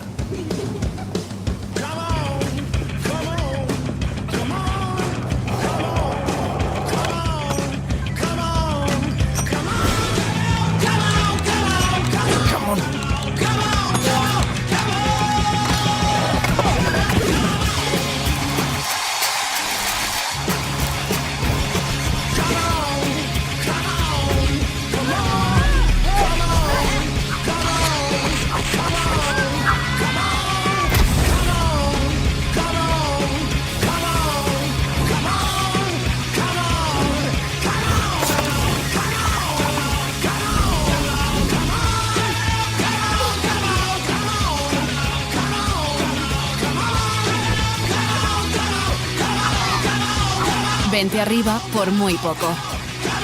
IKEA, tu hogar lo puede todo.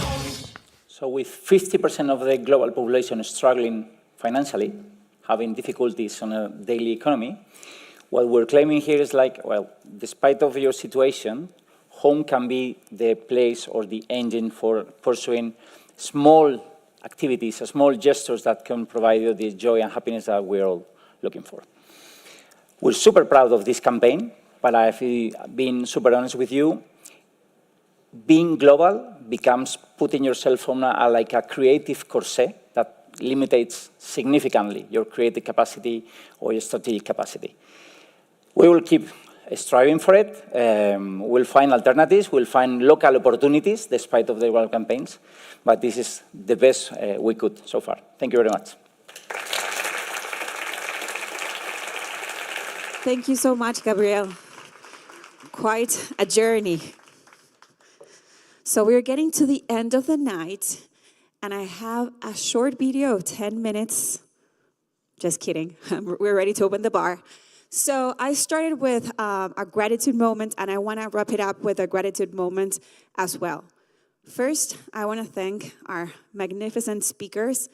I think we all agree that we've learned a lot from you tonight, but because your talks were short, although overall it's been a long event, I think that the most important thing is that you actually really inspired all of us, especially our students, our community, our potential students, so thank you for that.